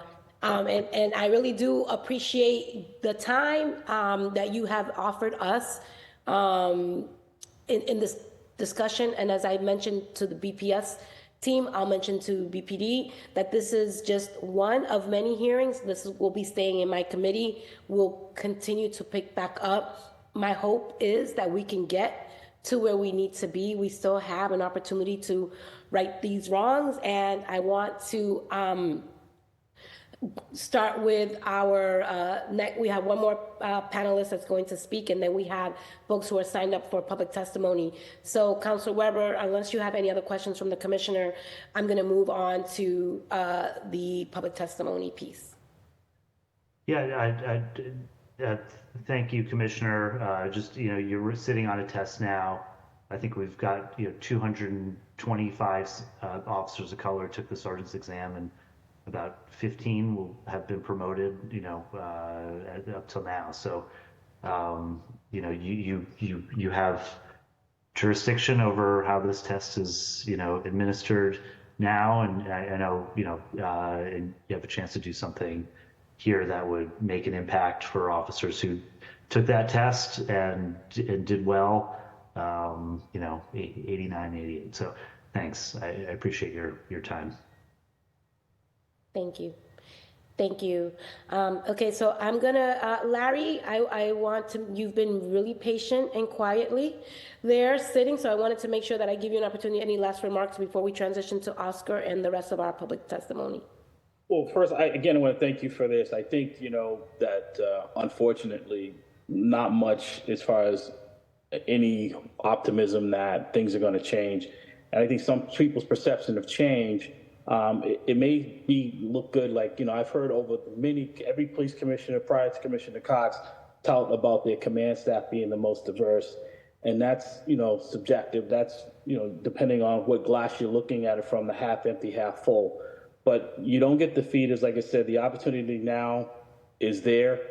Even this current exam that people are now has an adverse impact on it. We can't see into the future, but we know what we have now. And I think the opportunity would be wasted if we didn't take this chance to put more people in position so he could say, and other commissioners can say, they have a most diverse police department, not just their command staff.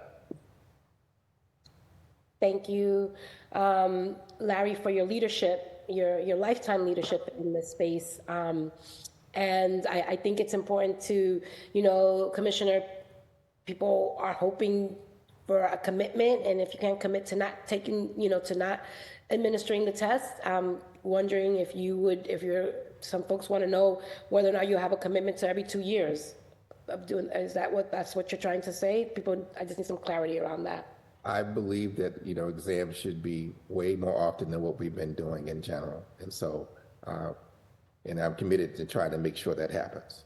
Right, and just for the record, you are clear that you have the opportunity today, as of now, to diversify your supervisory ranks, if you could, that you have the power to do just that, but we're opting not to, just for the record. For the record, since I've been here, we've been promoting people. We've been hiring people, all diverse in multiple areas of both the city and what people look like and gender. And we're going to continue to do that. So I don't know where the negative comes from, but the fact is we've been practicing DEI since we got here, and we're going to continue to do that. Only 15 people of color have been promoted to the sergeant ranks out of the 80, right? Is that fair to say? That is a number that's out there, but the fact is you are trying to reduce and look at one particular aspect of it. And I know someone made mention to it before, is that, leadership matters. And we're trying to do all we can to make sure that we're reflective of the city, and while also providing hope to everyone that works here. And not everyone's going to be happy with this stuff, but we're doing the best we can with what we have. Superintendents and deputies are responding to radio calls, and people, when they call to ask to speak to a supervisor or walk into a station, who are those frontline supervisors? Well, certainly the frontline people are police officers, in making sure that we recruit a diverse class, which the last 2 classes have been highly diverse, are how we're making sure that we implement that. And that's what the community sees, to be quite honest with you. Then secondly, you can't promote from sergeant unless you have a pool of people, officers, to pull from. And so we are emphasizing, we started at the top, we're emphasizing the bottom, and then we're also going to work in the middle. It is virtually impossible to do all at the same time because each one pulls from someplace. And so strategically, if you're going to do something, I would probably do it as I did. Start at the top, bottom, and then as they increase, you pull from those pools to make sure the numbers go on.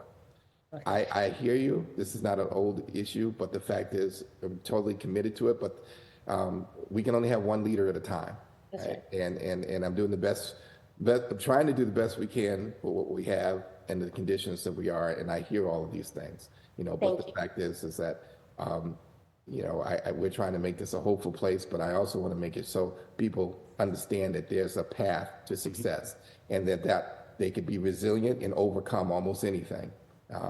I was fortunate in that way that I was encouraged by Larry, who was on this phone call, to study and take that exam, which I was not going to take, but for his encouragement.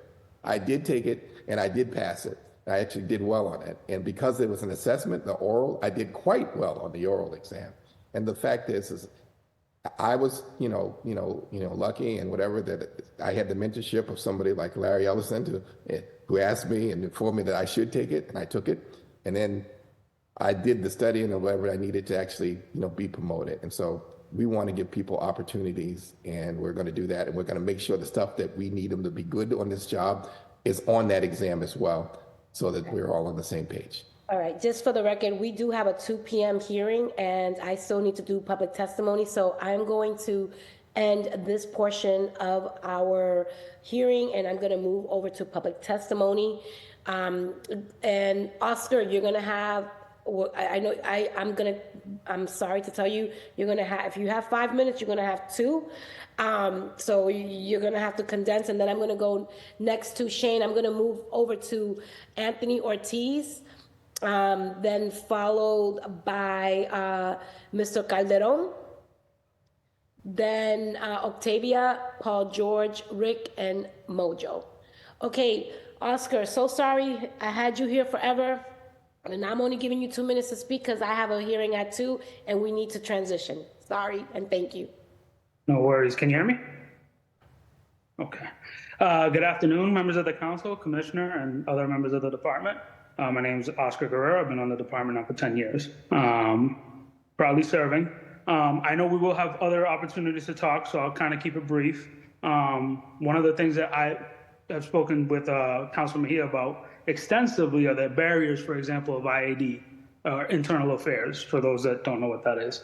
And the practice of, not closing out internal affairs complaints within a timely manner, and oftentimes seeing officers, that being sort of weaponized against the officers who are trying to climb the ranks. Again, I don't want to take up too much time. I have a lot that I would have discussed in 7 minutes, but I don't want to monopolize the time. So I'll just end it there. Just we definitely need to have a conversation about that piece at some point, and also transparency in terms of grades. We talk about transparency, police transparency to the public. There also needs to be transparency from the administration down. So if we're going to have a test, with an oral portion, this that I've talked about with Councilor Mejia about it being a subjective portion, we should all not just get our own email grade breakdown so that it says, you have 29 points of the, 32 for the written knowledge and, 40%, 40 points for the assessment center as a total.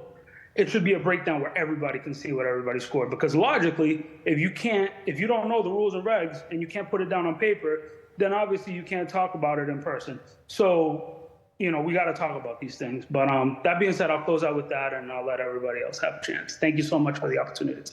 Thank you, Officer Guerrero. I did give you an extra minute, just so you know, and I could have given you more, but I got a whole list of folks here, so I really do appreciate your continued advocacy and how you are always informing me of the things that I need to be well aware of. So thank you for your leadership and your support.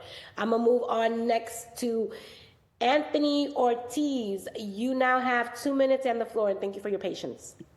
Yeah, good afternoon, everyone. I'm going to keep this brief. I know we're running out of time, so I'm just going to get right to the point. My name is Anthony Ortiz. I'm a Hispanic retired Boston police detective with over 32 years of combined experience in the Boston Police Force, Transit Police Department, Suffolk County Sheriff's Department, and the United States Coast Guard. I took the 2008 promotional exam, and my score was reached in 2014. Where I was tied in a score band with over 20 officers. And despite my years of experience at that time as an officer and detective, and despite having the highest score in the entire band, I was not selected for promotion. This obviously cost me sergeant's pay for the next several years up until retirement, when I retired in January of 2023. This has opened of wounds doing this, but I'm very glad to do it and hopefully help someone out. And I did go through immense emotional distress and depression, embarrassment, the presence of my family and colleagues. And I just can't understand why what happened. My supervisors never complained about my job performance. I had been an exemplary employee with tremendous experience and background. I had no open complaints against me. And additionally, I'd like to say that I had signed acceptance for promotion at least 2 other times, if not more, prior to this 2015 promotion. And I was never chosen for any of those positions. That's pretty much the end of my story. And I hope everyone the best of luck in those exams, and hopefully things change. Thank you. Thank you, Anthony. Thank you for sharing your story with us. Thank you for putting it on the record, right? Because we don't know what we don't know, and it takes a lot of courage to speak our truth. So thank you for doing just that. And that's why we're here today, is to right the wrongs. Thank you. Thank you. I'm going to go to Mr. Calderon. You have 2 minutes. You're all set. Good morning. Can you hear me okay? Yep, and it's afternoon. Good afternoon. Well, we started a little earlier, but my name is Eric Schmidt. I'm a 19-year veteran of being a police officer. Previously, I was a police officer with the New York City Police Department for 2 years, and I had been a sworn member of the Boston Police Department for 17 years. Currently, I'm a detective. But more than that, I'm a husband, a father, and I also grew up in the city of Boston. I have attained a bachelor's degree and master's degree in criminal justice, and I've received numerous awards, citations, commendations, and recognitions for my service as a police officer. Reluctantly, I am here today to speak out of a sense of duty and to give a voice to what I feel is right, not only for myself, but for my colleagues. I would like to voice my strong concerns over the promotional exam announced before July 2020 that generated a promotional list in August of 2021. The police department, as I understand it, is currently thinking of promoting sergeants off this list. I have spent over $20,000 while at the same time putting in great effort to attain my master's degree and help to raise 3 children, all while studying to enhance my chances of being promoted to the rank of sergeant. Furthermore, I also spent well over $1,000 in study materials and tutoring for the oral board portion of this exam. Please let me remind you, all of this was done during the COVID years. It was extremely difficult to navigate all my responsibilities, but I and other officers endured through that time period. In total, I spent 2 years studying and taking law courses for this last sergeant's exam. Unfortunately, over the last 17 years as a Boston police officer, I have only been afforded the opportunity to take this exam 2 times. During my time as a police officer, I've had numerous high-risk calls and exposures. I have always performed my job with a sense of dedication from not only myself, but from my family. This was highlighted when I left where I was for my wedding, missed my wedding rehearsal, and responded to Watertown, Mass. As a member of the Boston Police SWAT team. This was to assist my colleagues in search for the other marathon bomber. This was subsequent to responding to the second blast site on 4/15/2013 and evacuating the area, assisting in securing the area. I am a dedicated, hardworking Boston police officer. One specific critical incident I was involved in was in District A7 in October of 2016. This incident was a shooting in which 2 police officers were gravely wounded and pinned down under gunfire, and myself and Officer Lennon Ortiz, in addition to other officers who assisted in rescuing the wounded officers, saved the 2 officers' lives that night. 2 Boston police officers' lives were saved, and their premature funerals prevented by the actions of myself and these other brave officers. The 2 wounded officers were unable to return to duty after this incident and were forced to retire from the injuries. My wife was pregnant at this time with twins. Had I not survived this incident, these twins would have never known their father. But I returned to work. I returned to work with a motivation to see myself get promoted to the rank of sergeant and become a leader and a mentor to the younger officers coming on the job. I now feel that I've been forgotten. This is highlighted by the indications that despite being next up for sergeant training, I am possibly going to die in the current sergeant's list. Given the fact that the department has announced a new exam coming this September instead of staying with the current examination. You should also know that I am an officer who sees the value in community and diversity. During my time specifically in District B2, I was befriended by numerous officers from numerous cultures and backgrounds, speaking all sorts of different languages and introducing me to their customs and ways. I felt a growth in experience and knowledge. I'm sorry. I just want you to know that the testimony is 2 minutes. I've let you go on a little bit longer. We do have a list of other folks that want to sign up. So I just want to be courteous, and I also want to be mindful of your story, and really do appreciate you bringing so much of yourself to the space. But if you have 30 seconds to. Okay, thank you very much.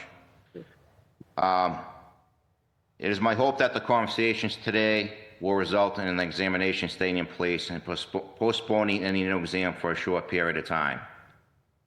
I am hopeful that you see the value in promoting a diverse and seasoned pool of officers from the 89, 88, and 87 as will result in the most diverse groups of promotions in the department's history and will result in the most promotions of women in the department's history. Just want to say thank you to the City Council, the Boston Police Patrolmen's Association, the Detective Benevolent Society, and the Police Affinity Groups for inviting me to speak today. Thank you very much. Thank you, Eric. And I just want you to know how well regarded and how respected you are by your colleagues, particularly your colleagues of color. And really do appreciate you coming here and lending your voice, because this is what allyship looks like. And we really do appreciate you taking the time to bring your perspective here and to shed light. It means a lot. Trust me, those who are tuning in know how important your testimony was to the work that we're trying to do here in this space right now. So I just want to say thank you for your service, and thank you for your testimony, and also to apologize for rushing you. But we have a hard stop because I have to give Central staff a break because we have a 2 o'clock hearing that we have to prepare for. So thank you for your grace, and thank you for your voice. Thank you for the time, Madam Council. Thank you. Thank you. All right, guys, we're moving on next to Mr. Joseph. I believe we have on deck Mr. Paul Joseph, Octavius, Rick, and Mojo. I'm not sure if that's your government name, but that's the name that's on here right now. So if you have a government name, make sure you change it so I can address you appropriately. So Rick, Mr. Joseph, Octavius,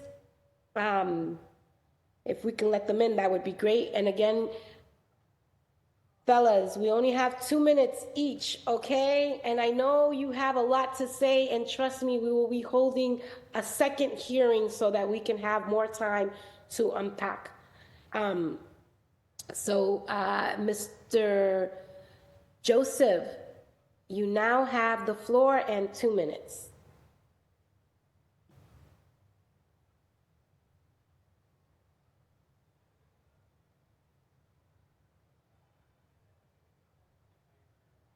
Can you hear me now? Yes, we can. Thank you. 2 minutes. Can you hear me now? Yes. Perfect. All right, great. All right. So, as you know, some of you may know, I'm Paul Joseph. I'm a retired sergeant detective out of Boston Police. Ben Weber knows me very well. I was one of the plaintiffs on the Smith case, and which was used for the Tatum case, which And also, I did work as the president of Mamleo on the drug hair test. So I'm very familiar with all of these issues that that we're talking about right now, because I was like Larry, I was at the tip of the spear at some point. I have a law degree from Suffolk Law, bachelor's in communication from UMass at Amherst, master's in criminal justice from Anna Maria. I passed the bar and the whole 9 yards. And with that said, what does Mamleo want? Mamleo wants to delay the administration of the new promotional exam so that more women and people of color who are on the present list can be promoted. And the reason why I say that, because while the administration presently thinks as though there's a magic bullet to giving these promotional exams, there are not. There are not. So all the research has shown, and all of it has shown, that white males end up on top, and then after that, there's a group of black women and people of color in the middle, and we're gonna need to get to those folks. And you can have all the magical thinking you want, but that's not gonna change the facts, right? Until we change the test and have more, components, that's where we're gonna be. And so the notion that, as a sergeant of the test, I can tell you, the notion that sergeants, lieutenants, and captains don't matter is simply false, right? They do matter. They do the day-to-day work that happens in the station. The command staff have a very important role to play. And it should be noted that Commissioner Cox graduated from a nationally recognized school, Milton Academy, went to Providence College, and he took the promotional exam just like I did. I got it on my first try too, right? And he, from sergeant, went to the command staff decades ago. And so his experience as a rank and file officer who was given more opportunities, right? And so to give a quick example, with all my law degrees and everything else like that, for over 20 years, I applied. In fact, I stood in front of him. He interviewed me twice for sergeant detective spots, and both times I was rejected, right, by him. Never been suspended, never had a written reprimand, nothing like that, right? Been exemplary my whole career. So again, if they need some ideas, what you can do is you could implement the retired officers detail system, which I can guarantee you more officers will retire who have ability to retire, and that'll open up more spaces for officers of color. Thank you. Thank you, Mr. Joseph. Tell Marie that I said hello. And it's good to see you. Thank you. I shall. Okay. All right. All right, be good.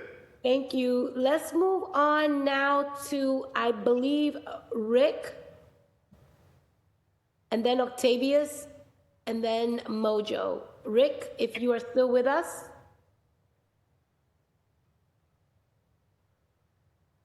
He's under attendees, so we need to upgrade Rick, then Octavius. Okay. Okay, Rick. Okay, everyone else can go on mute. Rick, you have 2 minutes and the floor. Thank you.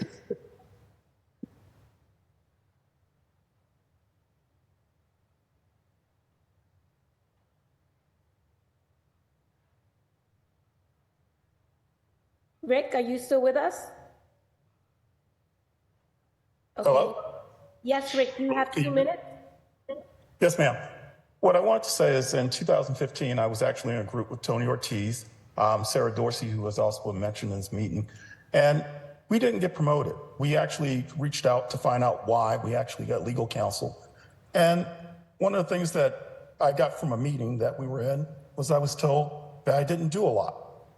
We don't have a review system that would do that. And my supervisor at the time was Bruce Smith, who was a sergeant detective, and I had been under his command since 2012. So we get these things in these promotions where there's not a lot of transparency and people can be passed over in ways that aren't fair. Today, we do it a little differently under the Cox administration by doing seniority, as far as I know. But we have to remember that these things have happened in the past, that people have been unfairly bypassed. And, you know, we have to do a better job and be transparent about it. So, and that's what I wanted to say. Thank you, Rick. Again, I'm just going to keep reiterating how important it is for us to tell our story, because that is part of the healing process, number one, but also it's an opportunity for us to get things on the record. So really do appreciate you taking the time to do just that. Thank you. Thank you. Okay, Octavius, you now have the floor and a very interesting Zoom icon there, so. Thanks. Appreciate that. Can you hear me? May I be heard? Yes, yes, we can hear you. Okay, quickly, Councilman Mayor, I will relay any real reference to my personal story of my contention with the Boston Fire Department and the city of Boston, particularly because of the time constraints there. But I wanted to ask a quick question if I could. Will there be any public testimony after the hearing for the Inspector General office creation? Yes, there is. Okay. You can use that space too to have your voice heard. Absolutely. Sign up for that too. Well, I already have, and that's exactly what I'm going to do. So I will mention this, and shout out to my brother Larry Ellison and my sister Sophia Hall. We've worked on several issues before.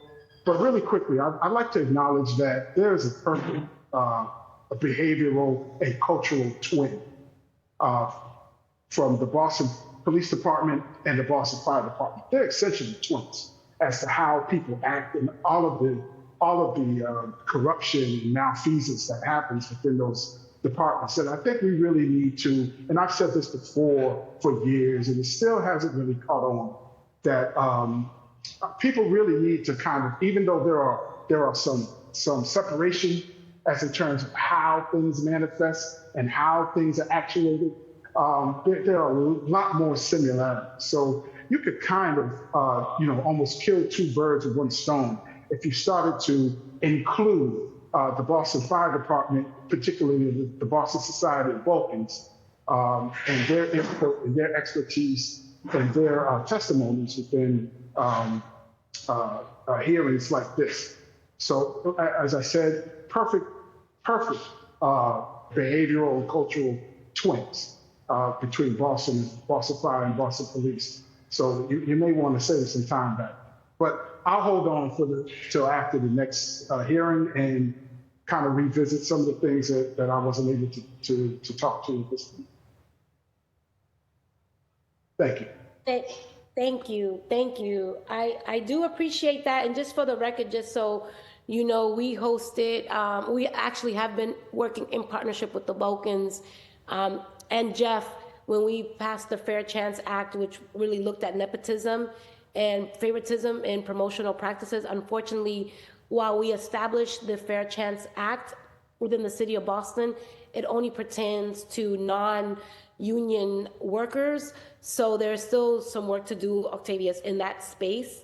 And I'm hoping that through these channels here, as well as some of the work that we potentially could do with the Inspector General's office, the establishment of such, that we will be able to really once and for all get to the bottom of this. And so really do appreciate you logging in to share your story, and more importantly, to provide perspective, and we welcome it and appreciate it. And yes, 2 o'clock, make sure that you go to the Inspector General hearing that I'm hosting, because there's still a lot of work to do. I'm gonna move on now to Mojo, and want to make sure we can upgrade you to panelists. Mojo, you're going to have to tell us your name and your legit name, unless Mojo is your legit name. Hi, how you doing? Good. I'm Martin Joseph. I was just listening in. I had no intentions of speaking, but since I'm asked, I will put my little 2 cents in. Okay, can you hear me? Yes. I'm sorry that I would, but thank you. Well, as long as you know what you're here to talk about, go on ahead. Oh yeah, absolutely. Just in I came on in 1986, and I didn't take an exam or two. And that was only because of my brother told me, take the exam. I'm a sergeant detective now. any minute I'll retire. You know, I had actually put my paperwork in to leave before, and I had to, pull the papers. But I'll tell you, the only thing is, I'm not sure who it was. I think I can't remember. It was two names ago. He talked about transparency, because the things that I've seen is that, like, the transparency, like, what is the criteria? The last exam we had, it seemed like the list was going to die, and it almost seems like just before this list that's active now was certified, almost like, I'm not saying this happened, but it almost seems like I've seen a lot of exams over my career. I've been on my 38th year right now, and I've seen, it appears as though maybe some people were given a heads up, hey, you didn't do well on this exam, we're going to make you on this old exam. And the boat got loaded, like dozens of names got promoted the last minute. So what is the criteria of last minute promotions? And it seems as though when people of color are reached on the exam, the list dies. I know plenty of people have died on the list. I've died on the list, for many times. But and also, to take an exam during the summer months, well, first of all, less than 6 months. Everyone knows that in our past practice, it's always been more than 6 months, never less than 6 months. And the summertime is the worst time, especially with all these, ordering that's been going on lately by police officers being ordered. It's kind of tough for someone, not only to give sacrificing their time with their family in the summer months when that's when their kids are off, usually they could take trips, but also you have to now have a short period of time, and you're working, getting ordered, so it's less time to study. That's the only thing that I find tough. And just the last thing I'm just going to plug on this is it seems like when I've seen exams, and this was just before when the consent decree was, when they got rid of the consent decree, there were not many people of color on the exams for 2 exams, and they promoted everyone on the list almost to the list exhaustion. And there weren't many people of color on the list. It was just like less than a dozen, probably 6. And I remember seeing this, and then that's when I wanted to take the exam. I was interested. But that's when my brother, came on the job. He came on 3 years after me, and he retired before me, left me here. But at any rate, that's about it. I've just seen the way the list is active, and then next minute, once they reach people of color, it's not active. I'm not saying that's what the commissioner is doing, but we have to look and say, all right, he wants to make the change, because the way the thing was going before, it's supposed to be 2 years, and when I've seen exams go on over 5 years, and he wants to bring it back, but now it's almost like the damage is done, and now changes are to be made to make it right again. But how do you come to, as a court, say, how do you remedy something that's already been damaged? Yeah. To give the proper remedy, right, for when you've been when you've been damaged. How do you make someone whole? That's right. That's it. I mean, I'm sorry for bringing this out. Like I said, I had no intention on speaking. Look, I love hosting hearings. Because what it really does is creates opportunity for people to be fully expressed. Even folks who weren't ready or prepared to speak have so much to share. And I really do appreciate you lending your voice and offering perspective. So never apologize for that. I think it's important to do. So thank you for taking the time to do just that.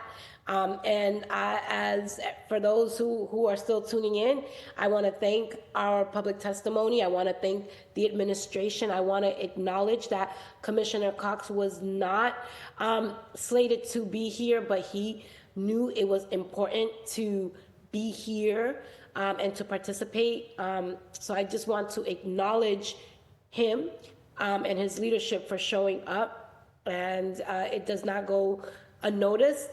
It is really deeply appreciated, and I want to thank the administration for understanding the importance of being able to work alongside the council so that we can figure out how we get to a place where everybody feel seen and affirmed and heard. So Mojo, thank you for joining us. I also would just like to end with a little bit of hope, since Commissioner Cox keeps talking about it. Let's just note that I'm going to keep this particular hearing in committee. We will be having another hearing soon because I still think that there's still a lot to uncover and there's more questions than answers at this point that we have. And I'll be looping back so that we can follow up on the outstanding questions and, more importantly, really come back with some sense of direction and where we're going. So in the interest of making sure that we have 8 minutes to transition into our next hearing, I wanted to just thank everyone for participating. Thank you, Central staff. This was a marathon. This was a long one, so I really do appreciate your ability to support us. And I want to thank my staff, Dulce. This was her first hearing coordinating, and we have a double header today, so we have one at 2. So I just want to thank Dulce for her hard work in putting everyone together and into the space. With all that said, Shane, this hearing is adjourned. Thank you. Thank you. Thank you.